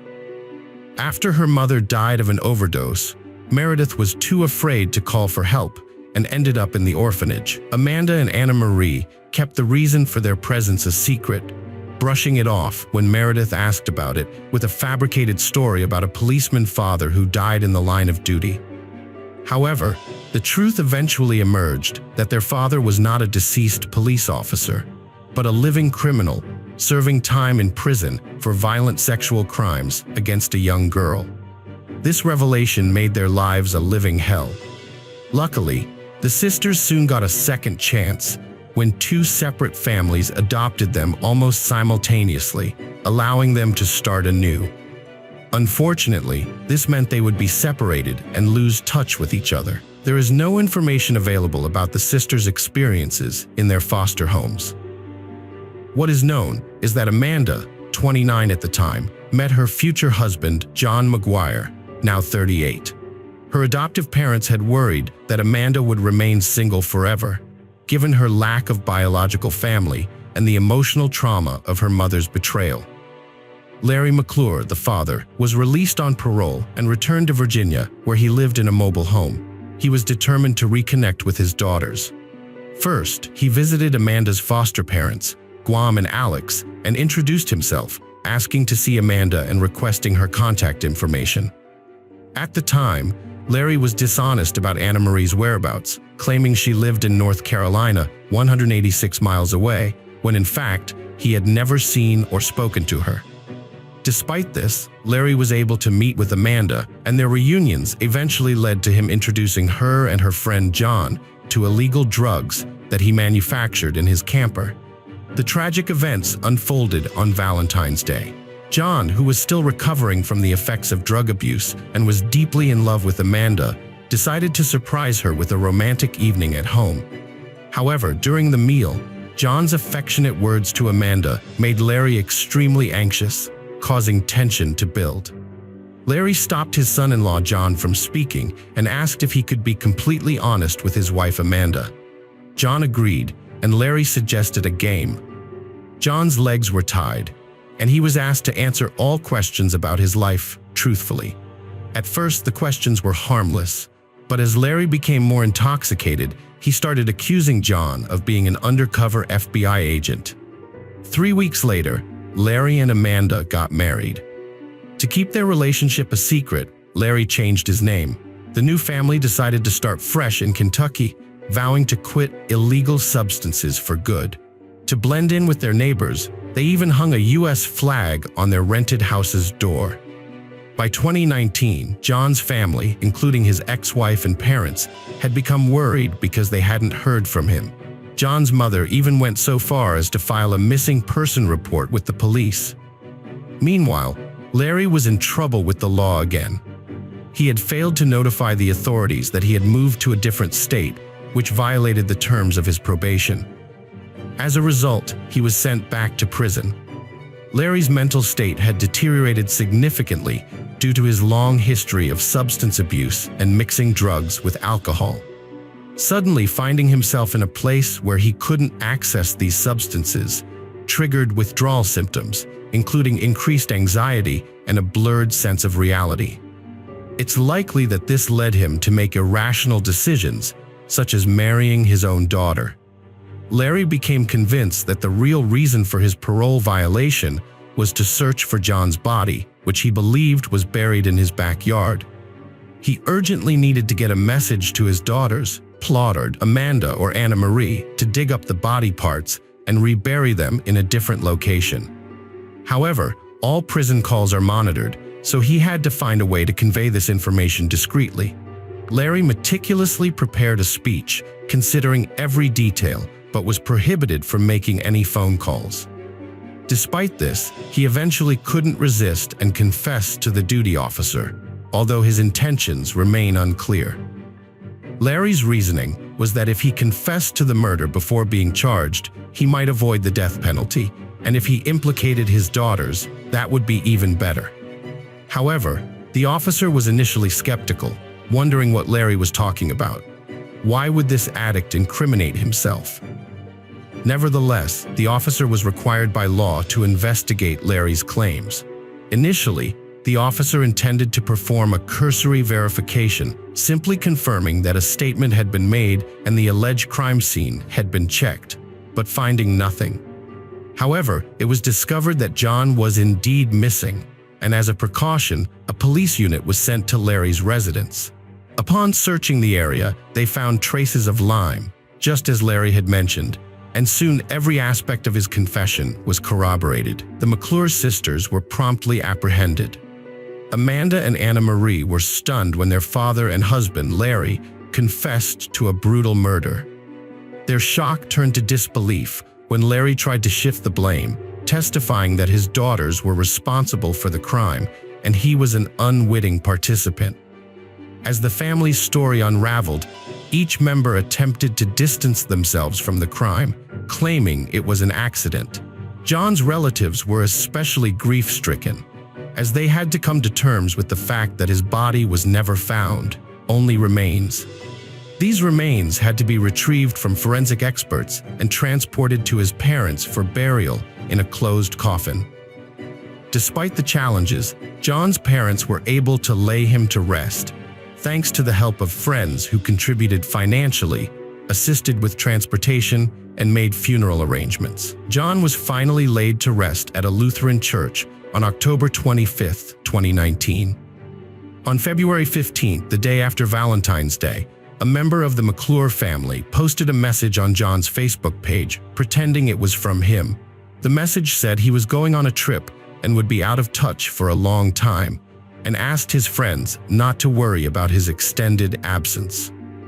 This was a tactic to mislead everyone, as the family knew they were about to kill John and didn't want to arouse suspicion. Despite the heinous nature of their crime, during the trial, Larry and Amanda received an additional 6 months in their sentence due to their incestuous marriage, which is illegal in their state. The trial began, and Larry was given the floor. He stated that he had felt remorse for his own children for most of his life. He admitted that when they were very young, he had committed a serious crime that put them in an orphanage. He explained that their birth mother had abandoned them, and he was the only one who had a heartache for his little ones. He expressed his extreme gratitude to the people who had adopted his babies. He said he would not hide, and even attended churches and prayed for their adoptive parents when he got out. He confessed that he had crazily wanted to make up for all the years he had missed. He confessed that he could have walked away from the crime if he had convinced Amanda not to do it, but he didn't. He admitted that the judge and jury would probably not understand him, and he shared their point of view, but emphasized that they weren't in his shoes. He mentioned that John was a fine young man and expressed his regret for John. He stated that if he could, he would turn things around, but no one could raise the dead, and he couldn't say no to Amanda, his favorite and youngest daughter, who didn't care about John. All Amanda wanted was to be able to withdraw government money from John's account. The trial went on for a very long time as the defendants flip-flopped back and forth on the decision to kill John. Amanda, who could not tolerate such a long trial, even made a deal with the investigators where she was promised to be charged with involuntary manslaughter at the next trial. Larry had given a very different speech when it all started, stating that the four of them had bought the ingredients to make illegal substances and went back to his trailer where he had started making them. Amanda had come up to him and said she wanted to get back at John. He explained that John, under the influence of drugs, had raped Anna Marie, who then got pregnant, and that he had to earn the trust of his daughters after all those years apart, so he couldn't refuse. Larry blamed himself for that and thought every day that he should hang himself, but questioned why it should be him if the crime was their fault. After Larry's speech, John's family got the floor. His mother sobbed non-stop, so much so that she couldn't say a word. She expressed that even if she could ever forgive the McClure family, she would never be able to forget what happened. She also conveyed that she wished she could live to see the day when one of them died before her. John's children were given a chance to speak, and they vehemently cursed the killers, declaring that they would never forgive them. The judge then delivered the final verdict, sentencing Larry McClure to life in prison without parole. When Amanda's punishment was announced, her adoptive parents were filled with regret, revealing to her that her biological father had been searching for her. They had raised her to have freedom of choice, but unaware that this freedom could have such severe consequences on her future. Amanda, however, shifted the blame to her biological father, claiming that his jealousy had driven her to commit the crime. Her adoptive parents pleaded with the judge to consider the negative influence of her biological father, arguing that their adopted daughter would not have committed such a brutal crime without it.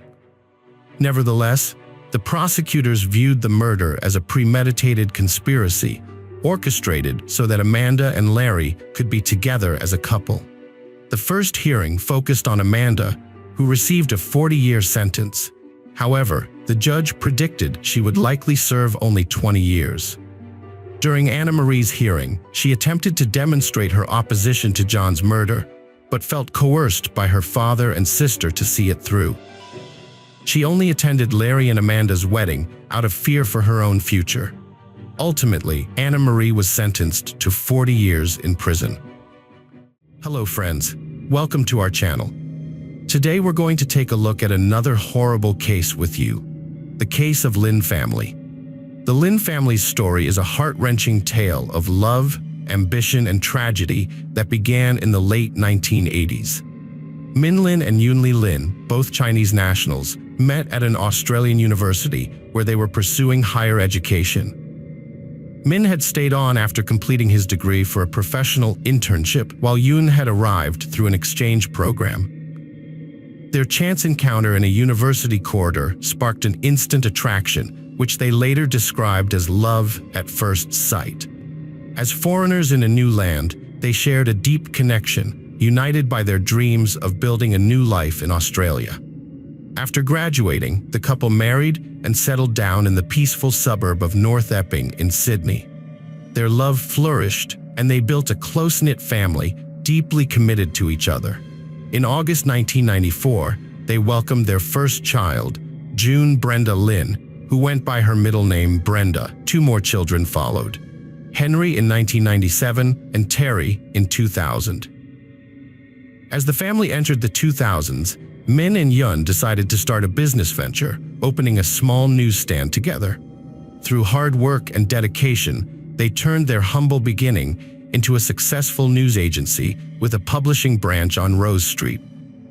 As their business thrived, they were able to afford a comfortable lifestyle, complete with a spacious home, a luxury car, and exclusive private schooling for their children. Min focused on managing the business, while Yoon dedicated herself to taking care of their home and raising their kids.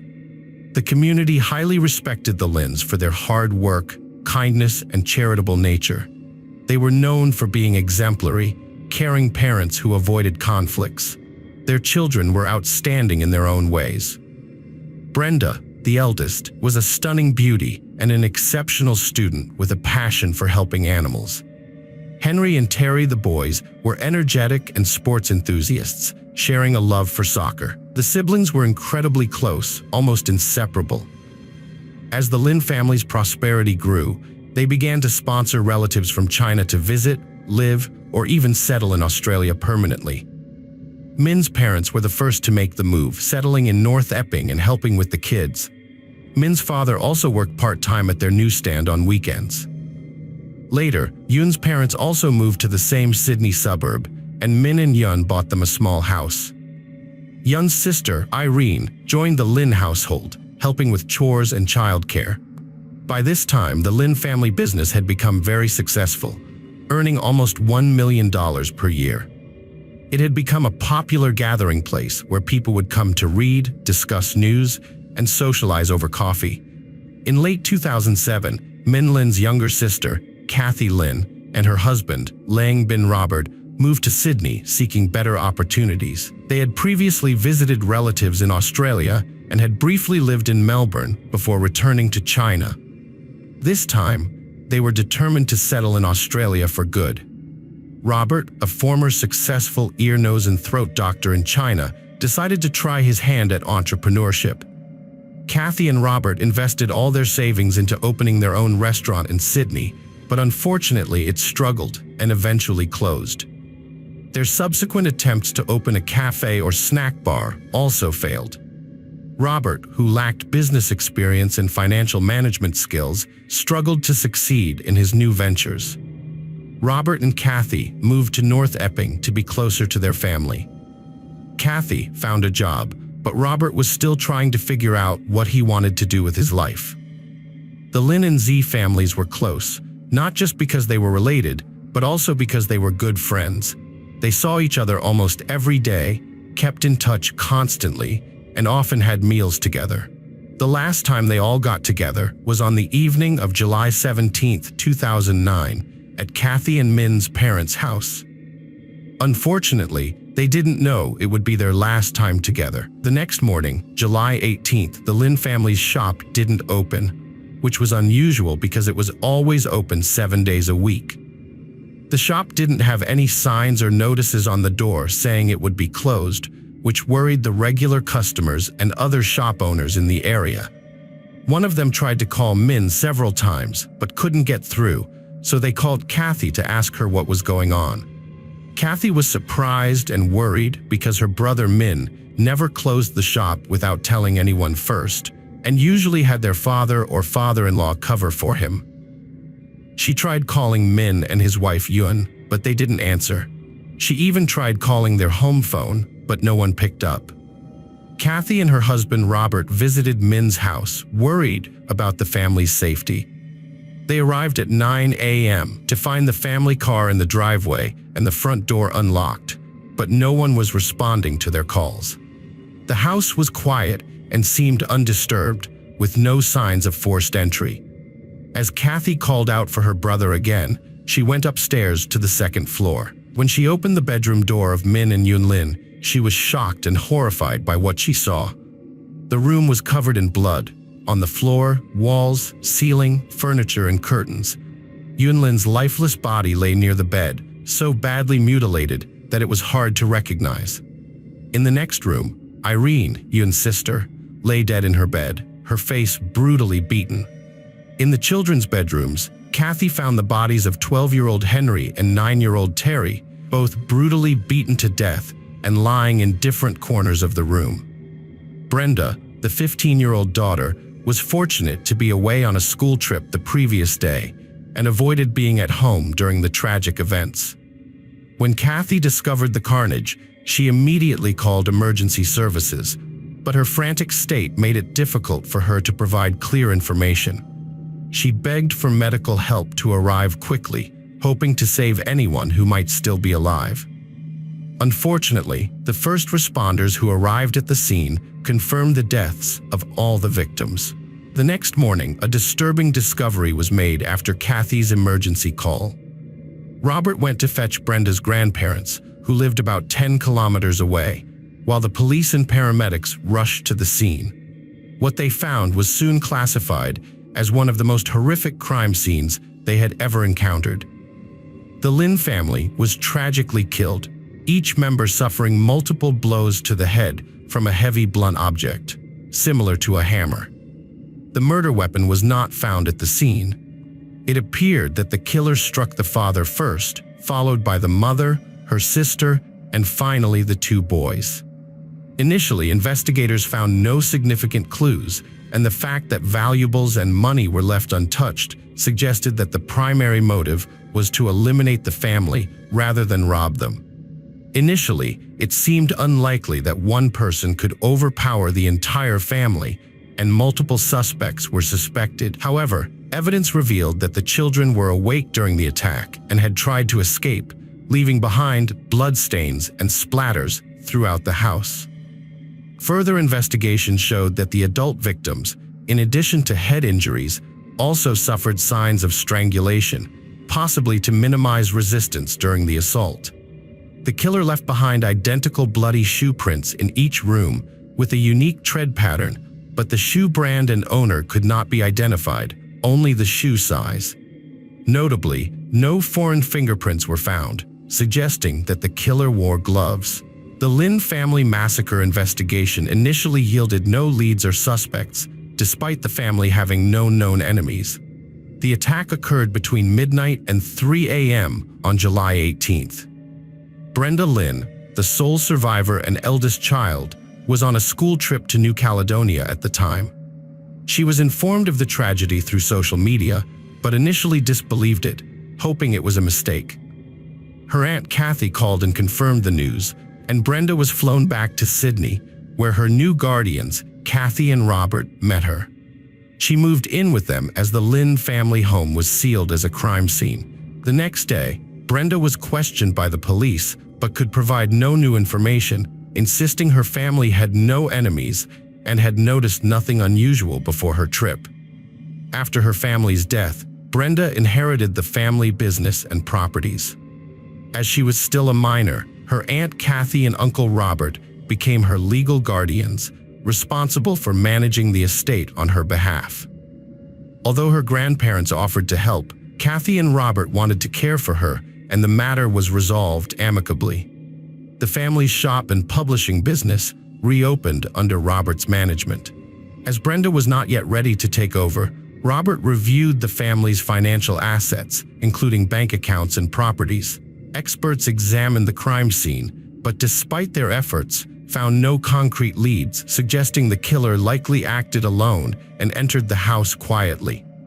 The killer wore distinctive size 9.5 shoes with an ornate tread pattern, used a hammer as the weapon, and wore gloves, preventing fingerprint evidence. The lack of foreign DNA and bloodstains on the doorknobs of each bedroom where the crimes occurred indicated the killer's bloody gloves touched them, except for Brenda's room, suggesting the killer was aware of her absence. The tragic incident received widespread media coverage, but despite this, no substantial evidence or suspects emerged. Rumors and theories circulated, including the Lin family's supposed wealth being the motive, a bungled robbery, or involvement by local Chinese mafia clans. While these theories were not entirely dismissed, they were later deemed unlikely due to a lack of evidence. As the investigation continued, none of the theories were proven, and no suspects came forward. The robbery theory was eventually ruled out when it became clear the killer's sole intention was to eliminate the household members, leaving behind untouched money and valuables. The power outage in the house suggests the killer was familiar with the location of the electrical panel and had likely been in the house before, possibly having obtained a key in advance. After thoroughly reviewing the case details, an investigator re-listened to Kathy's emergency call and finally discovered a significant hint in the recording. A 911 call recorded Kathy's desperate attempts to explain the situation, her words interspersed with cries and sobs. At the end of the call, Kathy surprisingly addressed her husband directly in Cantonese, saying she didn't want to be left alone in the house. This caught the investigators' attention, and they translated her words. This was significant because Robert had chosen to pick up his in-laws himself, leaving Kathy alone at the crime scene before the police arrived. His behavior seemed highly suspicious, as 5 people had just been brutally taken away from the house, and the killer could still have been hiding inside. The police discovered that Robert had a key to his brother-in-law's house, which he had been given just before the tragedy. He never mentioned this during questioning. Kathy was unaware of this fact, but Brenda unintentionally revealed it to the investigators. Further inquiry exposed Robert's false claim of being a successful ear, nose, and throat doctor. He had a medical degree, but never had a steady job in the field. There were rumors that he fled to Australia to escape punishment for alleged bribery charges in China. After settling in North America, Robert became financially dependent on his wife's income and occasional financial help from Kathy's relatives. Once the guardianship papers for Brenda were finalized, Robert behaved as if he had inherited the Lin family's entire estate.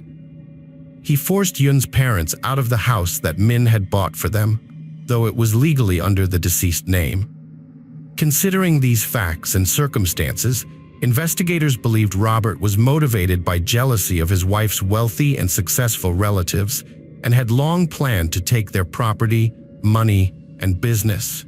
The police couldn't arrest Robert yet because they lacked concrete evidence against him. They obtained permission to install hidden cameras in the Z household, hoping to gather evidence to prove Robert's guilt. The breakthrough came when Kathy mentioned her husband's preference for a specific brand of shoes during an interrogation. Robert had bought 2 pairs of limited edition sneakers years earlier and still had a pair in its box at home. Significantly, Robert wore size 9.5 shoes, the same size as the killer's. Hidden cameras caught Robert destroying the box containing the shoes. This led to a search warrant for Robert's home, where a new pair of size 9.5 sneakers was found. The tread pattern on these shoes matched the prints found at the crime scene. Moreover, a small smear of blood was discovered in his garage. Forensic analysis confirmed that the smear was indeed a blood stain containing the DNA of all 5 Lin family victims, directly linking it to the crime scene. This evidence led to Robert's arrest, providing the concrete proof the police needed to take action. In May 2011, 2 years after the tragedy, the evidence led to Robert's arrest. Despite his vehement denials of involvement, the police had finally gathered enough evidence to take action. Robert downplayed the importance of the sneakers found in his possession, claiming they were new and that he had gotten rid of the old pair. While awaiting trial in prison, he unknowingly shared cells with several informants and made some incriminating statements. During one conversation, Robert revealed that he had meticulously planned the crime and taken great care to cover his tracks. He admitted to buying the murder weapon at a remote store without surveillance cameras and drugging his wife with sedatives to prevent her from waking up and noticing his absence. Robert also confessed to disposing of the evidence, including the hammer, sneakers, gloves, and clothing, in a way that would ensure they would never be found. At the trial, however, Robert denied all of this, and the only evidence against him was the testimony from his cellmates and some indirect evidence. As a result, the jury was unable to reach a unanimous verdict, and Robert was released on bail in December 2015. The trial resumed in June 2016 with new testimony from another informant who claimed that Robert had confessed to an obsession with Brenda since she was 13 years old. This new information led to a re-examination of Brenda, who tearfully revealed that Robert had coerced her into a sexual relationship when she was just 13. She had remained silent about the abuse for years, fearing retaliation. With this new evidence, Robert was found guilty on all charges. He received 5 life sentences, 1 for each murder, without the possibility of parole. All of his subsequent appeals were denied. Welcome to our channel. Today, we're going to take a look at another horrible case with you. The case of Catherine Wells Burr. Catherine Wells Burr was born in 1989 in the United Kingdom to parents Phil and Jane Wells Burr. She had an older sister named Lynn. During her 2010 university break, Catherine met Rafal Novak, a 31-year-old employee, on a new vacuum cleaner production line. Rafal, a tall, handsome blonde from Poland, caught her attention. He had moved to England about 4 years earlier, leaving behind a former wife and son.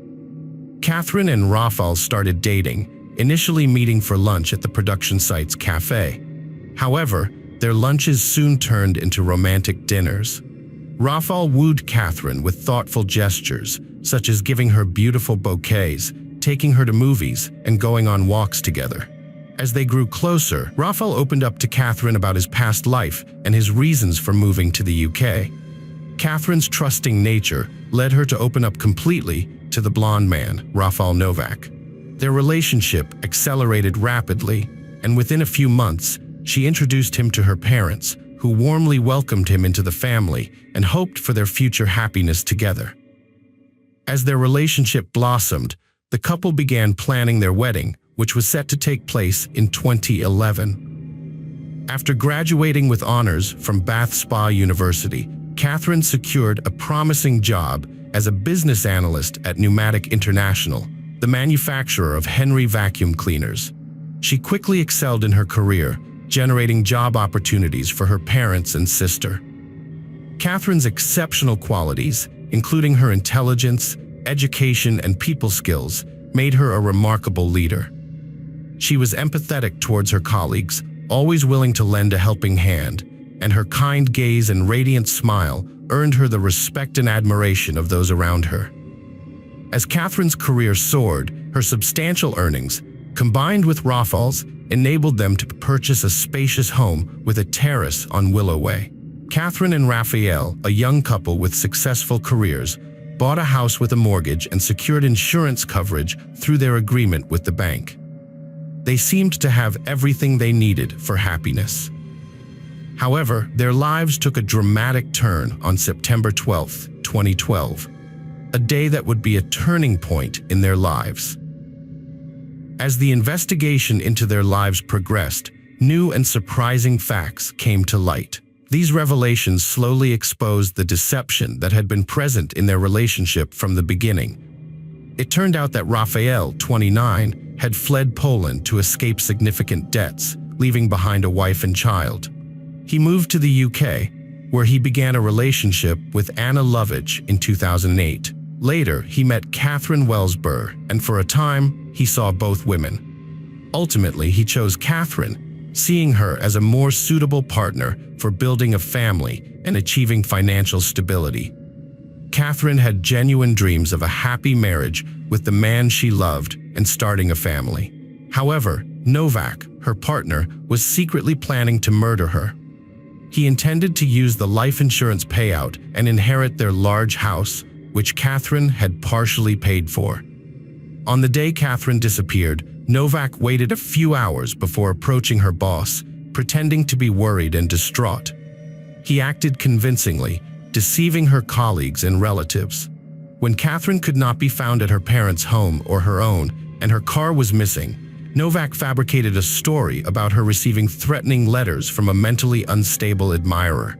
Her family then contacted the police. The family gathered in the young couple's living room, waiting for Catherine's return, when they received devastating news. A burning car with a body inside had been found. Raphael described the evening before her disappearance as uneventful, saying they went for a walk, bought groceries, had dinner, and watched TV together before bedtime. Catherine seemed normal and not frightened or distressed. However, further investigation revealed that Catherine's death occurred earlier than initially thought. She was strangled around 2 a.m. while sleeping in her own bed. Her body was then placed in the car, driven a short distance from the house, and set on fire to destroy evidence. Despite this, Raphael had a solid alibi, claiming he was at work from 5:30 a.m. and Catherine was still in bed when he left. The burning car was discovered between 6 and 7 a.m., but a crucial detail emerged. Raphael was still at home at 1:30 a.m., significantly changing the direction of the case.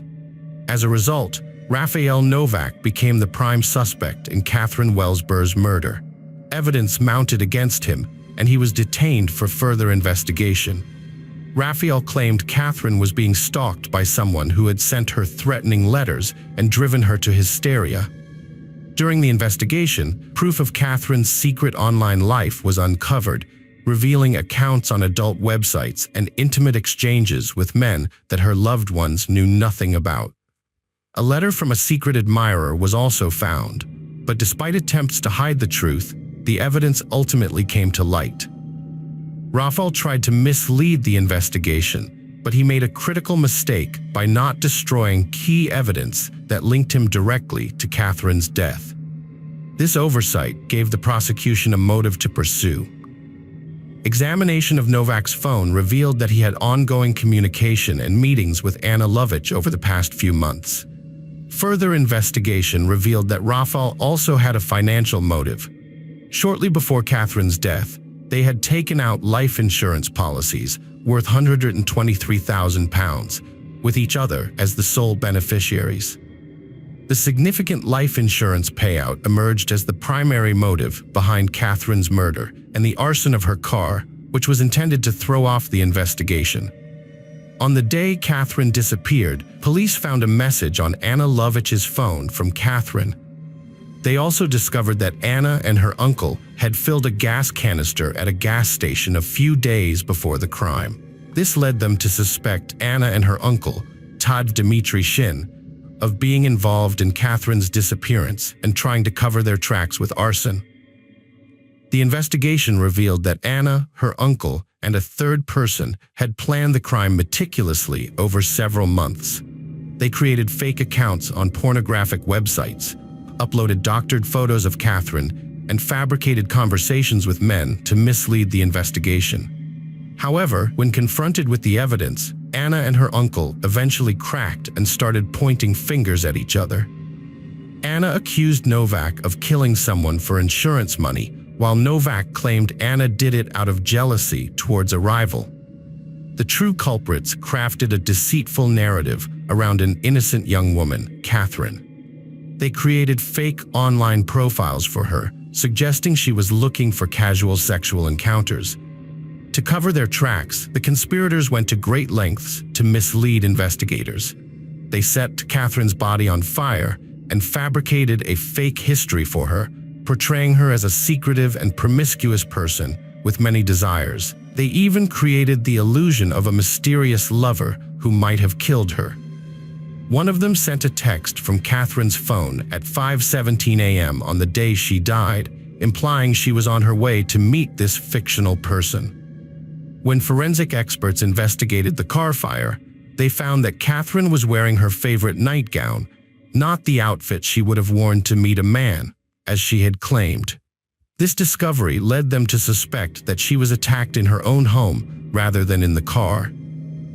The police also found that a pillow was missing from her bed, and the remaining pillowcase had been recently washed and hung to dry. Further investigation revealed a SIM card in Anna Lovey's trash bin that was linked to the phone number Catherine had supposedly used to send texts that morning. Additionally, detectives discovered notes written by Lovey, indicating that she was trying to come up with ideas for messages to make it seem like Catherine was communicating with a mysterious person. As the evidence against them mounted, Novak and Linovit changed their story, claiming that Catherine's death was actually the work of a hired hitman. However, just before the trial began, Lovey attempted to create a distraction by having a fellow inmate pass on a fake confession from a supposed hitman who claimed to have been paid £20,000 by Novak to kill Catherine. Rafal Novak's girlfriend Catherine was murdered, and a fictional story written by Vinovich sheds light on the gruesome details. The story claims that Catherine's body was found in the trunk of her car, and the killer, supposedly a hitman, helped Novak stage her death to look like a murder-suicide. According to the story, Novak placed Catherine's body in the driver's seat, removed the tape from her mouth, put on her shoes, buckled her seatbelt, and kissed her goodbye before setting the car on fire. In reality, Novak played the role of a grieving boyfriend to perfection, even convincing Catherine's mother, Jane, of his innocence. He told her that Catherine was receiving threatening messages from an ex-boyfriend and that she had spoken of taking her own life.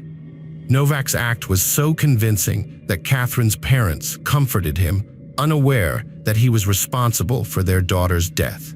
In fact, Catherine's mother even hugged Novak after her death and allowed him to call her mom.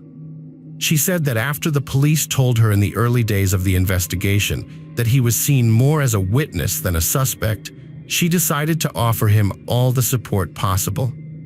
"I thought if Catherine loved him that much, and he was part of our family, then he deserved to come back." The lengthy trial commenced under the chairmanship of Justice Sharp. The three defendants stood to gain a significant sum of money and property from Catherine Wellsbur's death.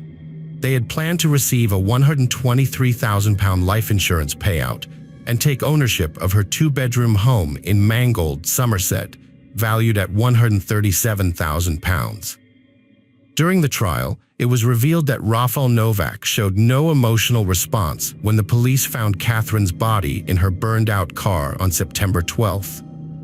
Meanwhile, Anna Lagvinovich frequently shook her head and laughed during the proceedings, implying that Novak was responsible for the crime. However, she refused to testify in her own defense. Dmitry Sheen also chose not to take the stand. According to reports, Judge Justice Sharp delivered a scathing rebuke to the defendants, in which she characterized the murder as a terrible, merciless crime that had been cold-bloodedly committed with a gross breach of trust. Furthermore, it was reported that during sentencing, none of the three defendants displayed any emotion. Judge Sharp imposed mandatory life sentences on the three Polish nationals, with a minimum of 32 years in prison and no possibility of early release. According to Judge Sharp, the defendants had taken the life of a beautiful young woman who had everything to live for, solely for financial gain. Judge Sharp specifically rebuked Rafal Novak, saying, "The photos of you holding Catherine's hand the evening before her death and buying groceries for what you knew was her last dinner are utterly chilling. Your emotions were directed only at yourself." Turning to Anna Lagvinovich, Judge Sharp declared, "Your behavior was deceitful, manipulative, and cruel. You played your full part in this horrendous crime." The judge addressed Dmitry, stating that the murder was driven by financial gain, with aggravating circumstances and no mitigating factors. The judge emphasized that the only sympathy should be reserved for Catherine's family, including her mother Jane, father Philip, and sister Lynn, who have suffered greatly. The judge expressed deep condolences to Catherine's parents, noting that they were deceived by Rafal Novak's facade, unaware of his true nature, which was devoid of remorse and decency. The judge reiterated that the crime was motivated by greed, as Novak and Catherine had no personal ties, being neither married nor having children together. In contrast, the case of Anna Levinovich was driven by jealousy and a desire for revenge. At the request of the parents, Judge Justice Sharp read statements from Catherine's mother and sister. Catherine's mother was overcome with emotion in the courtroom as her statement was read, describing her daughter as a caring, loving, sincere, generous, loyal, thoughtful, exceptional, and amazing young woman. My daughter had a bright and promising future with unlimited potential. As her parents, Phil and I couldn't help but feel immense pride in the young woman she was becoming. However, our lives were forever changed by the cruel and calculated act that took Catherine's life away from us. The hatred shown to her is something that will haunt us for the rest of our lives. I'm left with the unbearable pain of never having had the chance to say goodbye, to tell her how much I love her, or to hear her say, "I love you, Mommy," one last time. Catherine Wellsbur's father, Philip, was outraged that his daughter's boyfriend, Rafal Novak, had betrayed their trust. Novak had been living with them and was like a son, but he was accused of murdering Catherine. Despite his innocent claims, Novak showed no emotion when Catherine's body was found and initially didn't mention her when questioned by police. Instead, he asked for a steak dinner. Catherine's mother, Jane Wellsbur, testified that she had concerns about Novak when he and Catherine bought a house together and took out a life insurance policy. She believed Catherine's life was in danger and that she had signed her own death warrant by signing the mortgage. In the end, the jury found Novak guilty of murdering Catherine by suffocating her with a pillow while she slept.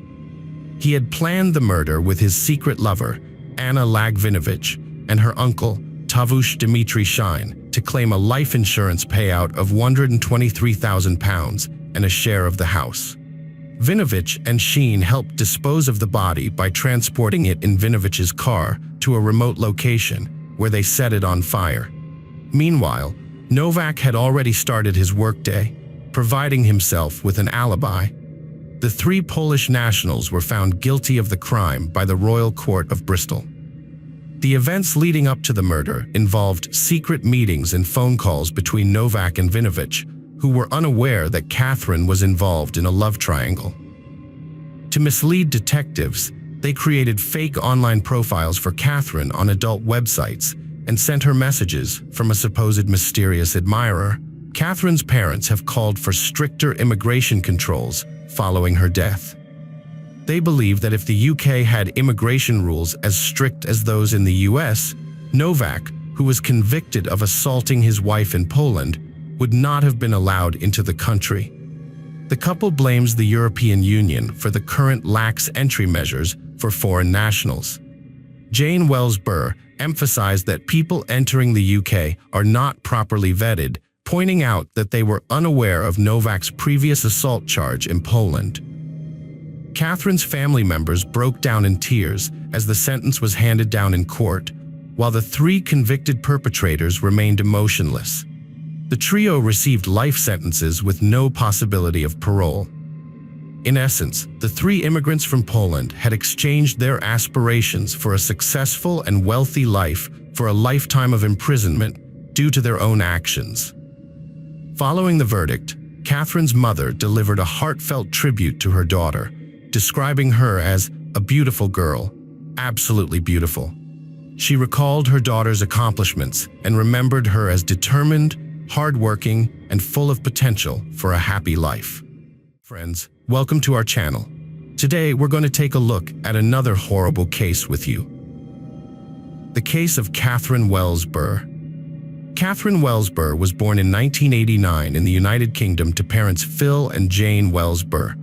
She had an older sister named Lynn. During her 2010 university break, Catherine met Rafal Novak, a 31-year-old employee, on a new vacuum cleaner production line. Rafal, a tall, handsome blonde from Poland, caught her attention. He had moved to England about 4 years earlier, leaving behind a former wife and son. Catherine and Raphael started dating, initially meeting for lunch at the production site's cafe. However, their lunches soon turned into romantic dinners. Raphael wooed Catherine with thoughtful gestures, such as giving her beautiful bouquets, taking her to movies, and going on walks together. As they grew closer, Raphael opened up to Catherine about his past life and his reasons for moving to the UK. Catherine's trusting nature led her to open up completely to the blonde man, Raphael Novak. Their relationship accelerated rapidly, and within a few months, she introduced him to her parents, who warmly welcomed him into the family and hoped for their future happiness together. As their relationship blossomed, the couple began planning their wedding, which was set to take place in 2011. After graduating with honors from Bath Spa University, Catherine secured a promising job as a business analyst at Pneumatic International, the manufacturer of Henry vacuum cleaners. She quickly excelled in her career, generating job opportunities for her parents and sister. Catherine's exceptional qualities, including her intelligence, education, and people skills, made her a remarkable leader.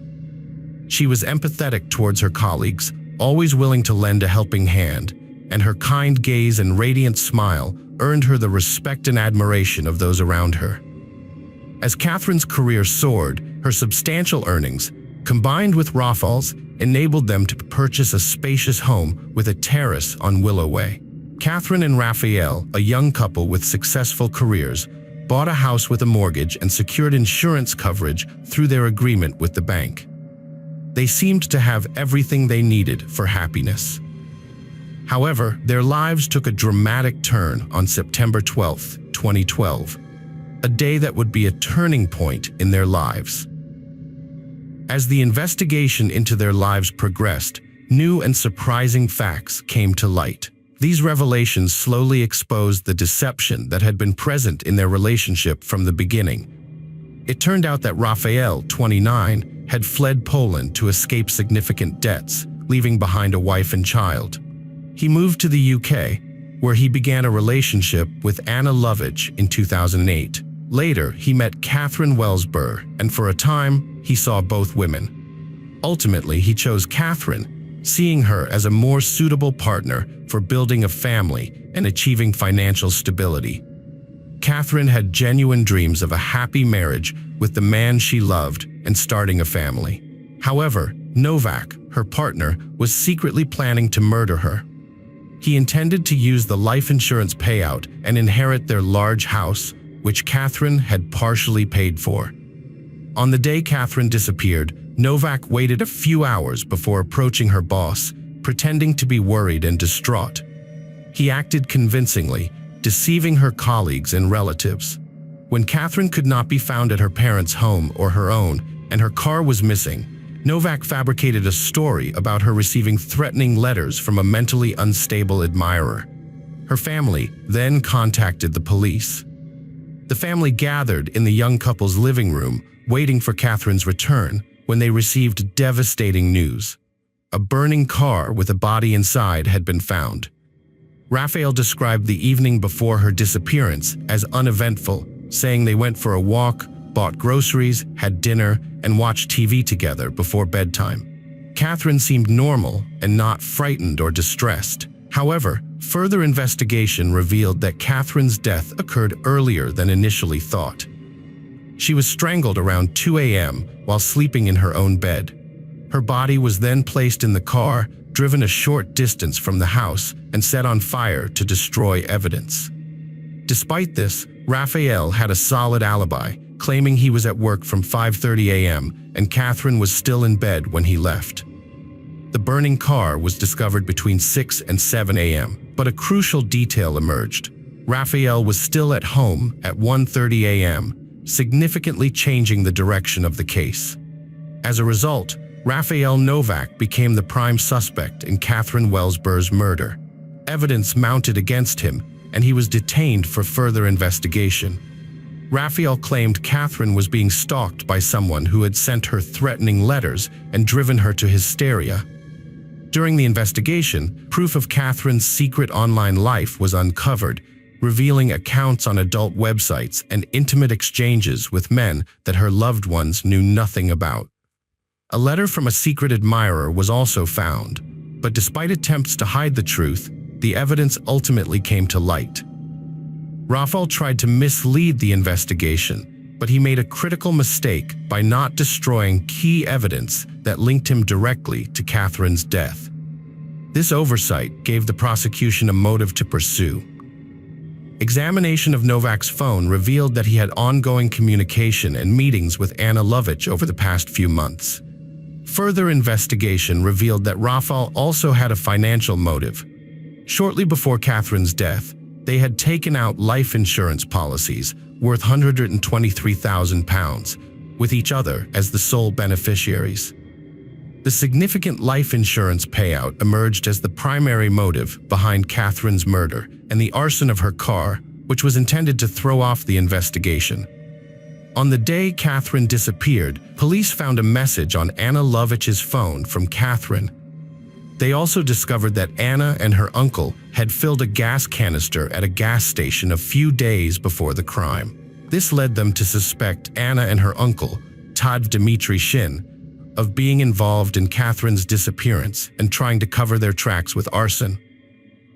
The investigation revealed that Anna, her uncle, and a third person had planned the crime meticulously over several months.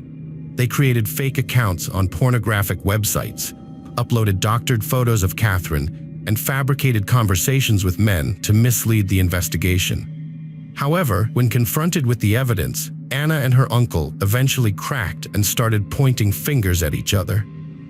Anna accused Novak of killing someone for insurance money, while Novak claimed Anna did it out of jealousy towards a rival.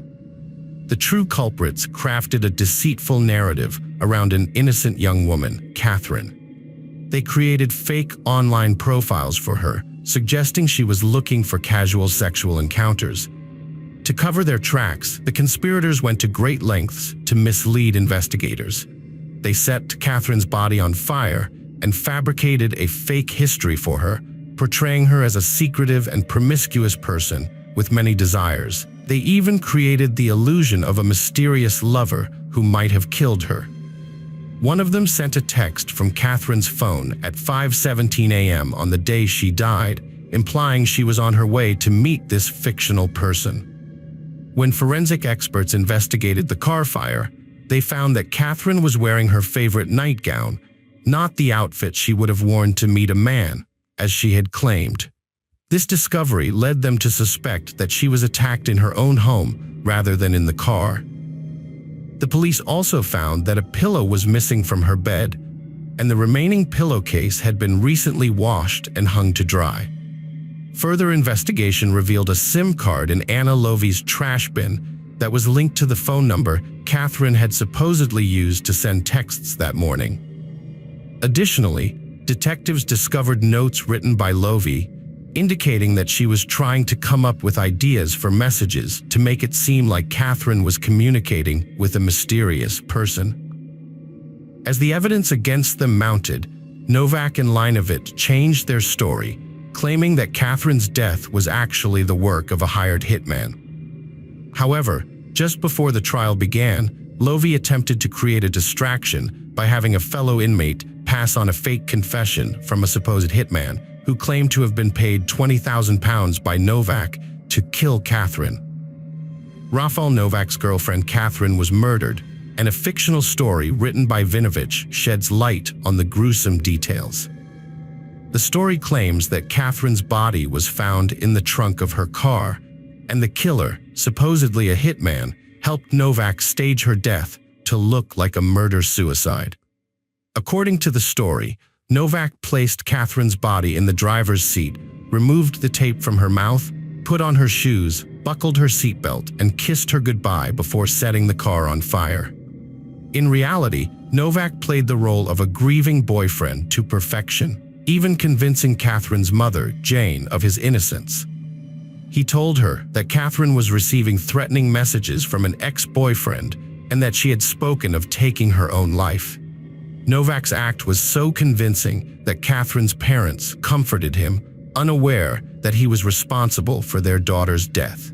In fact, Catherine's mother even hugged Novak after her death and allowed him to call her mom. She said that after the police told her in the early days of the investigation that he was seen more as a witness than a suspect, she decided to offer him all the support possible. "I thought if Catherine loved him that much and he was part of our family, then he deserved to come back." The lengthy trial commenced under the chairmanship of Justice Sharp. The three defendants stood to gain a significant sum of money and property from Catherine Wells Burr's death. They had planned to receive a £123,000 life insurance payout and take ownership of her two-bedroom home in Mangold, Somerset, valued at £137,000. During the trial, it was revealed that Rafal Novak showed no emotional response when the police found Catherine's body in her burned-out car on September 12th. Meanwhile, Anna Lagvinovich frequently shook her head and laughed during the proceedings, implying that Novak was responsible for the crime. However, she refused to testify in her own defense. Dmitry Sheen also chose not to take the stand. According to reports, Judge Justice Sharp delivered a scathing rebuke to the defendants, in which she characterized the murder as a terrible, merciless crime that had been cold-bloodedly committed with a gross breach of trust.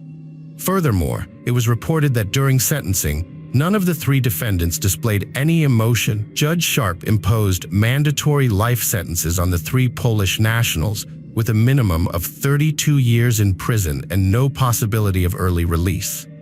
According to Judge Sharp, the defendants had taken the life of a beautiful young woman who had everything to live for, solely for financial gain. Judge Sharp specifically rebuked Rafal Novak, saying, "The photos of you holding Catherine's hand the evening before her death and buying groceries for what you knew was her last dinner are utterly chilling. Your emotions were directed only at yourself." Turning to Anna Lagvinovich, Judge Sharp declared, "Your behavior was deceitful, manipulative, and cruel. You played your full part in this horrendous crime." The judge addressed Dmitry, stating that the murder was driven by financial gain, with aggravating circumstances and no mitigating factors. The judge emphasized that the only sympathy should be reserved for Catherine's family, including her mother Jane, father Philip, and sister Lynn, who have suffered greatly. The judge expressed deep condolences to Catherine's parents, noting that they were deceived by Rafal Novak's facade, unaware of his true nature, which was devoid of remorse and decency. The judge reiterated that the crime was motivated by greed, as Novak and Catherine had no personal ties, being neither married nor having children together. In contrast, the case of Anna Lagvinovich was driven by jealousy and a desire for revenge. At the request of the parents, Judge Justice Sharp read statements from Catherine's mother and sister. Catherine's mother was overcome with emotion in the courtroom as her statement was read, describing her daughter as a caring, loving, sincere, generous, loyal, thoughtful, exceptional, and amazing young woman. "My daughter had a bright and promising future with unlimited potential." As her parents, Phil and I couldn't help but feel immense pride in the young woman she was becoming. However, our lives were forever changed by the cruel and calculated act that took Catherine's life away from us. The hatred shown to her is something that will haunt us for the rest of our lives. I'm left with the unbearable pain of never having had the chance to say goodbye, to tell her how much I love her, or to hear her say, "I love you, Mommy," one last time. Catherine Wells Burr's father, Philip, was outraged that his daughter's boyfriend, Rafal Novak, had betrayed their trust. Novak had been living with them and was like a son, but he was accused of murdering Catherine. Despite his innocent claims, Novak showed no emotion when Catherine's body was found, and initially didn't mention her when questioned by police. Instead, he asked for a steak dinner. Catherine's mother, Jane Wells Burr, testified that she had concerns about Novak when he and Catherine bought a house together and took out a life insurance policy. She believed Catherine's life was in danger and that she had signed her own death warrant, by signing the mortgage. In the end, the jury found Novak guilty of murdering Catherine by suffocating her with a pillow while she slept. He had planned the murder with his secret lover, Anna Lagvinovich, and her uncle, Tavush Dmitry Shine, to claim a life insurance payout of £123,000 and a share of the house. Vinovich and Sheen helped dispose of the body by transporting it in Vinovich's car to a remote location where they set it on fire. Meanwhile, Novak had already started his workday, providing himself with an alibi. The three Polish nationals were found guilty of the crime by the Royal Court of Bristol. The events leading up to the murder involved secret meetings and phone calls between Novak and Vinovich, who were unaware that Catherine was involved in a love triangle. To mislead detectives, they created fake online profiles for Catherine on adult websites and sent her messages from a supposed mysterious admirer. Catherine's parents have called for stricter immigration controls following her death. They believe that if the UK had immigration rules as strict as those in the US, Novak, who was convicted of assaulting his wife in Poland, would not have been allowed into the country. The couple blames the European Union for the current lax entry measures for foreign nationals. Jane Wells Burr emphasized that people entering the UK are not properly vetted, pointing out that they were unaware of Novak's previous assault charge in Poland. Catherine's family members broke down in tears as the sentence was handed down in court, while the three convicted perpetrators remained emotionless. The trio received life sentences with no possibility of parole.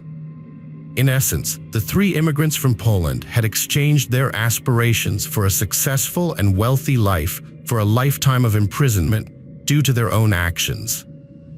Following the verdict, Catherine's mother delivered a heartfelt tribute to her daughter, describing her as a beautiful girl, absolutely beautiful. She recalled her daughter's accomplishments and remembered her as determined, hardworking, and full of potential for a happy life. Friends, welcome to our channel. Today we're going to take a look at another horrible case with you. The case of Michelle Young.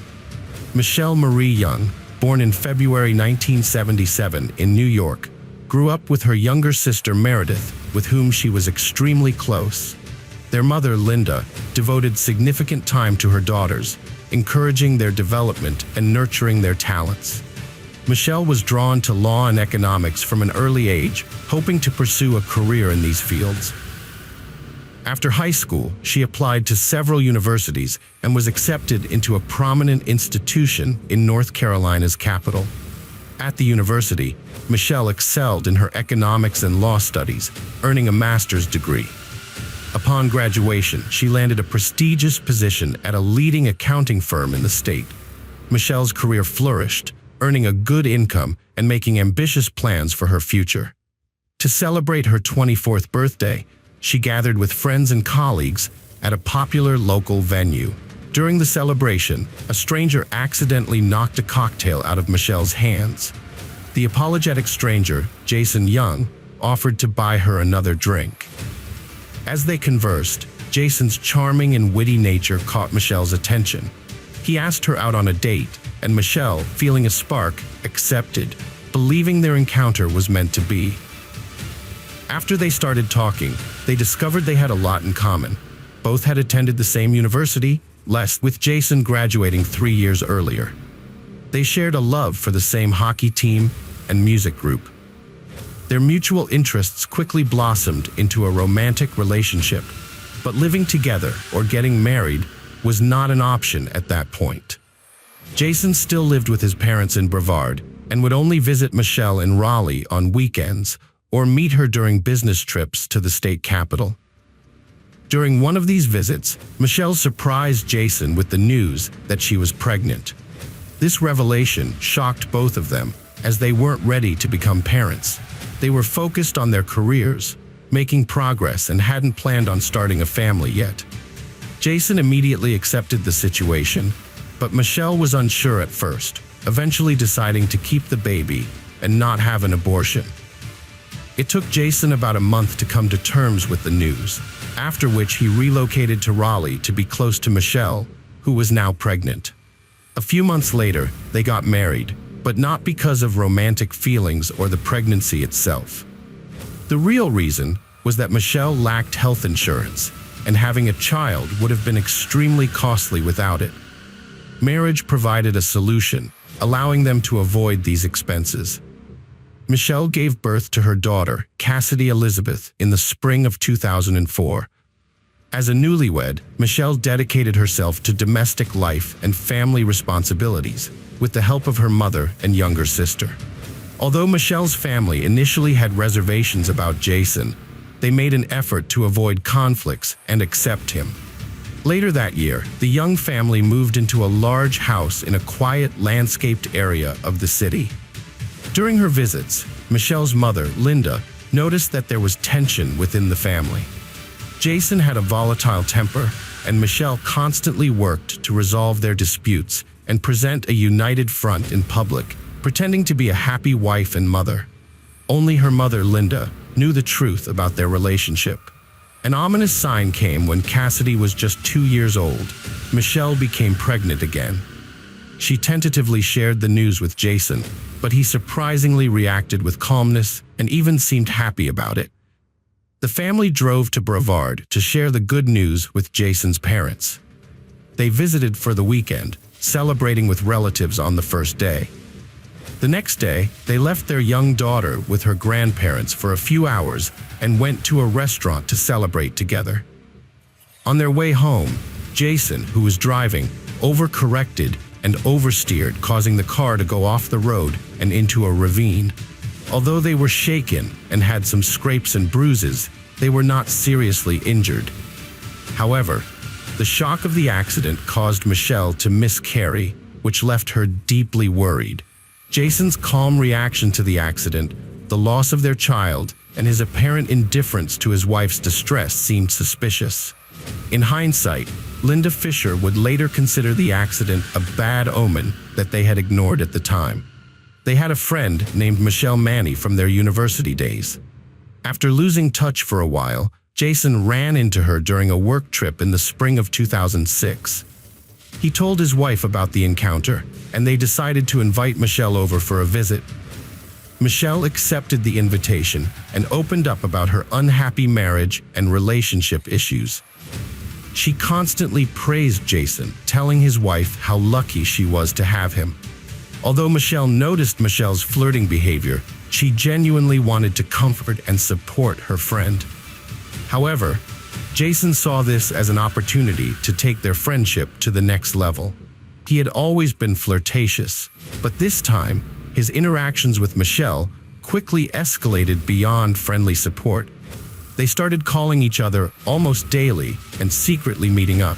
Jason would justify his absence by saying he was on business trips, and his wife remained unaware of what was really going on. In the summer of 2006, Michelle told her husband Jason that she was pregnant again. However, this time, Jason was unhappy about the news. Michelle was confused and felt distant from her husband, but she attributed this to the miscarriage they had experienced a few months prior. Unbeknownst to Michelle, Jason was secretly contemplating how to end their marriage with minimal personal consequences. In early November, when Michelle was 5 months pregnant, Jason went on a business trip, driving 300 miles from home and booking a hotel room halfway through his journey. That evening, Michelle had a lengthy phone conversation with her best friend, discussing their marital problems and revealing that she had a significant argument with Jason the night before he left. After talking to her, she went upstairs, put her daughter to bed, and then fell asleep beside her around 10 p.m. Meanwhile, Jason arrived at the hotel, claiming he was exhausted from the journey, and went straight to his room to rest. However, his real intention was to carefully observe the hotel's entrances, exits, and security cameras, plotting how to sneak out and back in without being detected. He was working on creating a foolproof alibi for what he believed would be the perfect crime. In the early morning hours, Young called his sister-in-law, Meredith, for assistance. He explained that he wanted to surprise his wife, Michelle, with a piece of jewelry for their wedding anniversary, but he had accidentally sent the order confirmation to their home fax machine. He was worried that Michelle would see the surprise and asked Meredith to help him retrieve the fax. Meredith, despite her dislike for her son-in-law, agreed to help. When she arrived at Michelle's house, she entered through a secret door in the garage, which was always left unlocked and known only to family members. The house was eerily quiet, and Meredith found Michelle's personal belongings, including her papers, keys, and wallet, in the hallway, suggesting that she hadn't left the house. Meredith then went upstairs and called out to her sister and niece, but there was no response. As she entered the bedroom, Meredith was met with a horrific scene. Michelle lay lifeless on the floor, her skull severely fractured, surrounded by a pool of her own blood.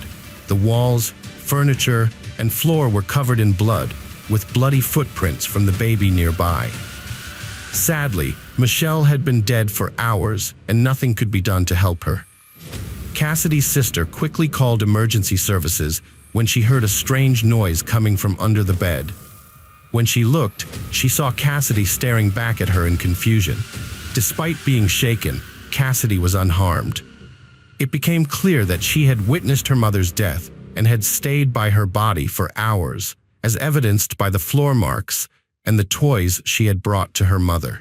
Further investigation revealed that Michelle's body bore the signs of a brutal and prolonged beating, with numerous bruises, abrasions, and fractures. Her teeth had been knocked out, and her skull was fractured by a heavy, blunt object that was never recovered. A bloody pillow lay nearby, suggesting that the killer had used it to smother the victim. The lack of stolen items and absence of forced entry or broken locks suggested that the perpetrator's sole intention was murder, and that they must have had a key or known about the secret door, which was only known to family members. The main suspect in the case was the husband of the deceased, but he claimed to have a solid alibi. He said he checked into his hotel room in the evening and didn't leave until morning, when he attended a scheduled business meeting. An investigation confirmed that he used his room key card to enter and exit his room. However, further investigation revealed several inconsistencies. For instance, a hotel employee found that the emergency exit door had been propped open with a cobblestone to prevent it from slamming shut. The surveillance camera that monitored this door had been intentionally disabled on the night of the murder. In fact, it stopped recording around half an hour after the suspect checked into his room. Furthermore, a man resembling the suspect was seen getting gas at a station between the hotel and the crime scene. When asked to provide identification, he refused and quickly left the station without waiting for change. The gas station attendant later identified the suspect, but he continued to deny any involvement, claiming he had stayed in his hotel room all night. On the eve of the tragedy, Jason Young made over 24 calls to Michelle, followed by 5 brief calls to his mistress, each lasting no more than 15 seconds. This suggests that Jason may have been panicking. Notably, all these calls were made outside the hotel, despite his claim of having stayed there all night. Additionally, Jason was late for a scheduled business meeting with his partners and appeared confused. While these events are suspicious, they do not provide conclusive evidence, individually or collectively, to prove that Jason Young was responsible for the brutal murder of his pregnant wife. For nearly 3 years, Jason lived a normal life, even gaining custody of his young daughter, a devastating blow to his late wife's relatives. During this time, he began openly dating Mani, a friend of his deceased wife Michelle, which only fueled suspicion that he was responsible for her brutal murder. Jason was finally arrested in 2009, but the initial trial ended in a mistrial due to a hung jury, despite substantial evidence pointing to his guilt. However, the case was reopened in 2012 after new evidence emerged, including eyewitness testimony placing Jason near a hotel on the night of the murder. Crucial pieces of evidence included sightings of his distinctive white car parked near his home in a dark lot on the night of the crime. Additionally, a child psychologist testified about Jason's daughter Cassidy's disturbing doll play, in which she demonstrated her father hitting her mother, then not getting up off the floor. Manny testified in court, revealing that Jason had an affair with her, but claimed that Jason was miserable in his marriage, as he had told everyone. Another of Jason's former mistresses testified that she was frightened of his violent outbursts when he lost control. After a lengthy trial, Jason Young was found guilty of brutally assaulting his pregnant wife and was sentenced to life in prison without the possibility of parole. Jason filed his first appeal in 2014, but it was denied. In 2018, he requested a review of his case, but the State Court of Appeals again denied it. Cassidy, the daughter of Jason's murdered wife, was left without her parents. Her father is in prison for the crime, and she is now being raised by her aunt and maternal grandparents. Hello friends, welcome to our channel. Today we're going to take a look at another horrible case with you. The case of Jake Wagner. Hannah Mae Roden, 13, met 18-year-old Edward Jake Wagner, and they became inseparable after he invited her to prom. While their love was palpable, their significant age difference raised concerns. Despite this, their parents did not intervene in their relationship. As time passed, the Roden and Wagner families grew close, often spending weekends and attending parties together. The young couple's love was carefree and passionate. When Hannah turned 15, she revealed her pregnancy, which thrilled Jake. He expected his family to be delighted with the news, as they valued tradition and family lineage. The Wagners saw the baby as a way to continue their family name, which was passed down through generations. In contrast, the Rodens had a more modest approach to family, but still prioritized their children. Hannah's parents, Christopher and Dana, remained devoted to their 3 kids despite their divorce. The Roden family's income was modest, unlike the Wagners. To celebrate Sophie's birthday, a grand party was organized shortly after. Jake proposed that Hannah move in with him and his family, claiming it would make life easier for both of them. However, Hannah refused, having come to realize that Jake was trying to control her and limit her independence. This was partly due to Jake's increasing aggression and suspicious behavior, which had already led to physical altercations on several occasions. Hannah's rejection sparked tension between the Wagners, with each of Sophie's parents determined to gain full custody of Sophie. Driven by their own interests, the families began to advocate for their own rights. Jake's anger towards Hannah peaked when she refused to sign a document granting him and his brother full custody. He even threatened her, accusing her of hiding secrets. The situation escalated when Hannah announced her second pregnancy. Although she claimed the child was fathered by another man, Jake was skeptical. In December 2015, he hacked into Hannah's social media accounts to uncover evidence of infidelity, but found none. Instead, he discovered her communication with Georgia Fort's former mother-in-law, which sparked his interest. A court case was soon to follow as a result. During a court hearing to decide where their granddaughter Sophie would live, Christopher Roden and George Wagner III got into a serious argument. This dispute marked the beginning of the end for the relationship between the two families. The Wagner family soon became convinced that Hannah, Sophie's mother, was an obstacle and that they needed to eliminate her and the entire Roden family, who could potentially gain custody of Sophie. This disturbing idea evolved into a sinister plan by Christmas 2016. While many people were celebrating the festive season with love and kindness, the Wagners held a chilling family vote to decide whether to carry out their plan. Every family member agreed to go ahead, and they began assigning roles and making preparations. Over the next 5 months, they secretly observed the Roden homes, studying their daily routines, work schedules, and surveillance cameras. On the night of April 21, 2016, George Wagner III visited Christopher Roden under the guise of offering him a job to improve his finances. This was just a ruse to get into the house. The next evening, around 8 p.m., Christopher Roden Sr. answered the door, unaware of the danger lurking. Earlier that day, Bobby Jo Manley, Dana Roden's sister, had stopped by Christopher's trailer to care for the family's animals, as she did daily since he had offered her a job. However, she noticed someone was inside, which was unusual at that time of day. Alarmed, she called emergency services, reporting what she saw and requesting help at 477 Union Hill Road. Panicked, Bobby rushed to the neighboring homes of relatives, loudly knocking on their doors.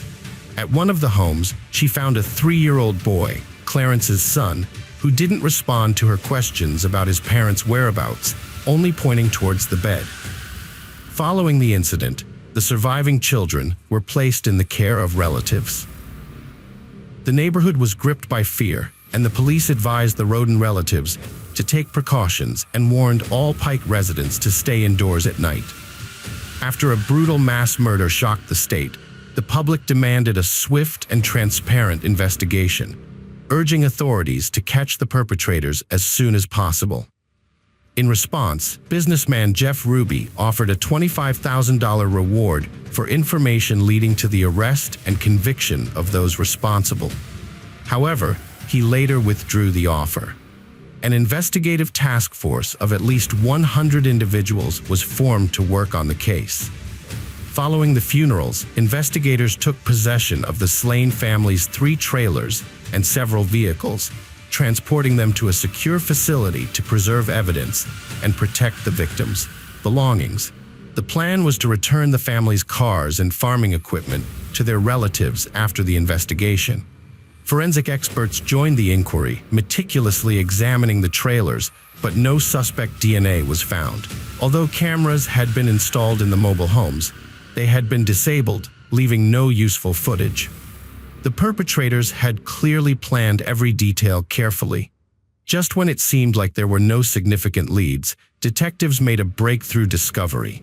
Cannabis crops were found at 3 crime scenes.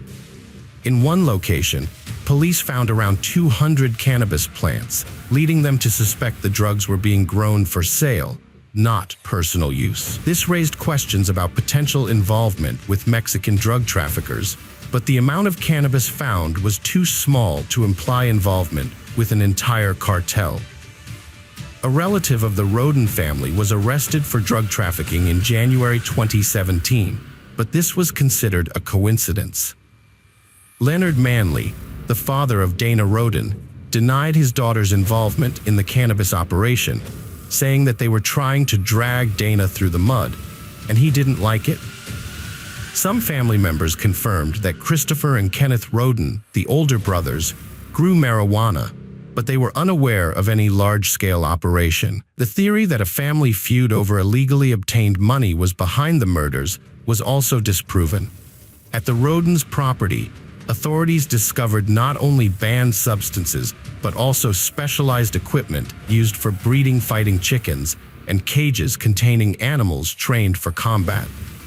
Although these findings initially led investigators to suspect illegal animal fights might be connected to the homicide, it soon became apparent that this was not the case. Despite months of investigation, the true motive behind the crime remained a mystery. By April 13, 2017, local authorities officially announced that they lacked sufficient evidence to make any arrests. However, prosecutor Rob Young insisted that the investigation was still active, implying that they had some promising leads that they were not yet ready to reveal.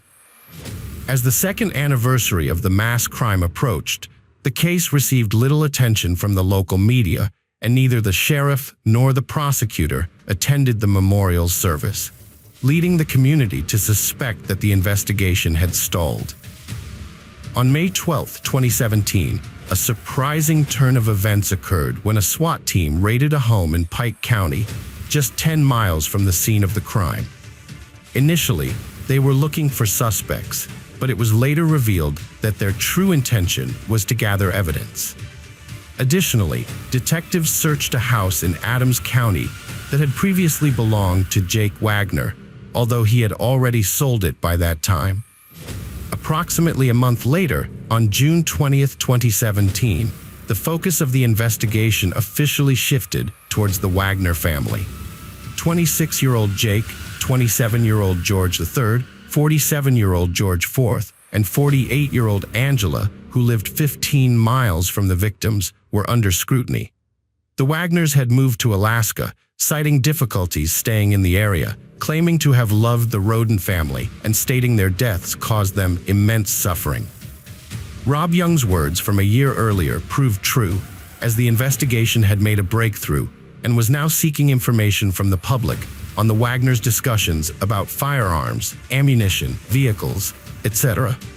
2 years prior, it wasn't long before the suspects, running low on funds, returned to Ohio, where detectives had gathered enough evidence for arrests, including proving Jake had hacked into Hannah's account during the examination of the Wagner family's devices. Search queries related to guardianship were discovered. It was also found that Angela had purchased sneakers for the entire family just a few weeks before the crime. The tread pattern of one of these matched that found in one of the trailers. Officers believed Angela was the mastermind behind the horrific scheme, with Jake as the primary executive. According to the investigation, each family member was involved in the criminal act. On November 13, 2018, the Attorney General announced the arrest of the Wagner couple, as well as their sons, who were charged with planning and carrying out the termination of life. Regan Newcomb, Angela's 65-year-old mother, and Frida Wagner, George III's mother, were arrested and charged with perjury and obstructing justice. In 2019, Regan Newcomb underwent handwriting analysis, which proved her involvement in forging a document related to Sophie's guardianship. She struck a plea deal to avoid imprisonment. The charges against Frida Wagner were later dropped in June 2019. The other Wagners refused to cooperate with the investigation and denied any involvement in the Rodens' deaths, expressing sorrow and wishing for the real perpetrators to be caught. However, in April 2021, 5 years after the incident, Jake Wagner decided to make a deal with the prosecution. Under the agreement, he would provide details of the crime in exchange for life sentences for all family members instead of the death penalty. Jake Wagner Jr. admitted to killing 5 people and pleaded guilty to 23 criminal charges, including aggravated murder, burglary, conspiracy, and other crimes. To ensure his daughter Hannah wouldn't be taken away, he thought killing her mother was the only solution.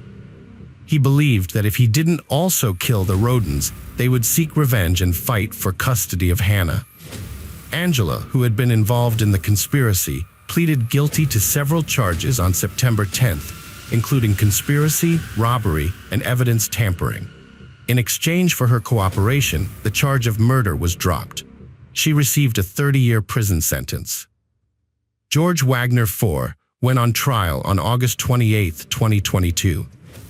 Despite denying any involvement in the crimes, claiming he was unaware of what was happening, the prosecution presented evidence of his role in planning, executing, and covering up the crimes.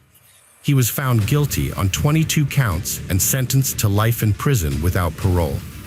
George Wagner III's trial is set for February 2024. Despite his family members being convicted, he still maintains his innocence, but likely faces the same fate as his son. The once peaceful relationship between the Wagners and Rodens ended in tragedy, driven by a collective and incomprehensible madness. The consequences of their actions left 3 children without parents. As Sophie grows up, she will one day realize what happened, and it's hard to imagine how she will cope with that knowledge. The Wagners' bitter custody battle had a devastating impact on her, denying her the love and support of her parents, relatives, and a stable upbringing.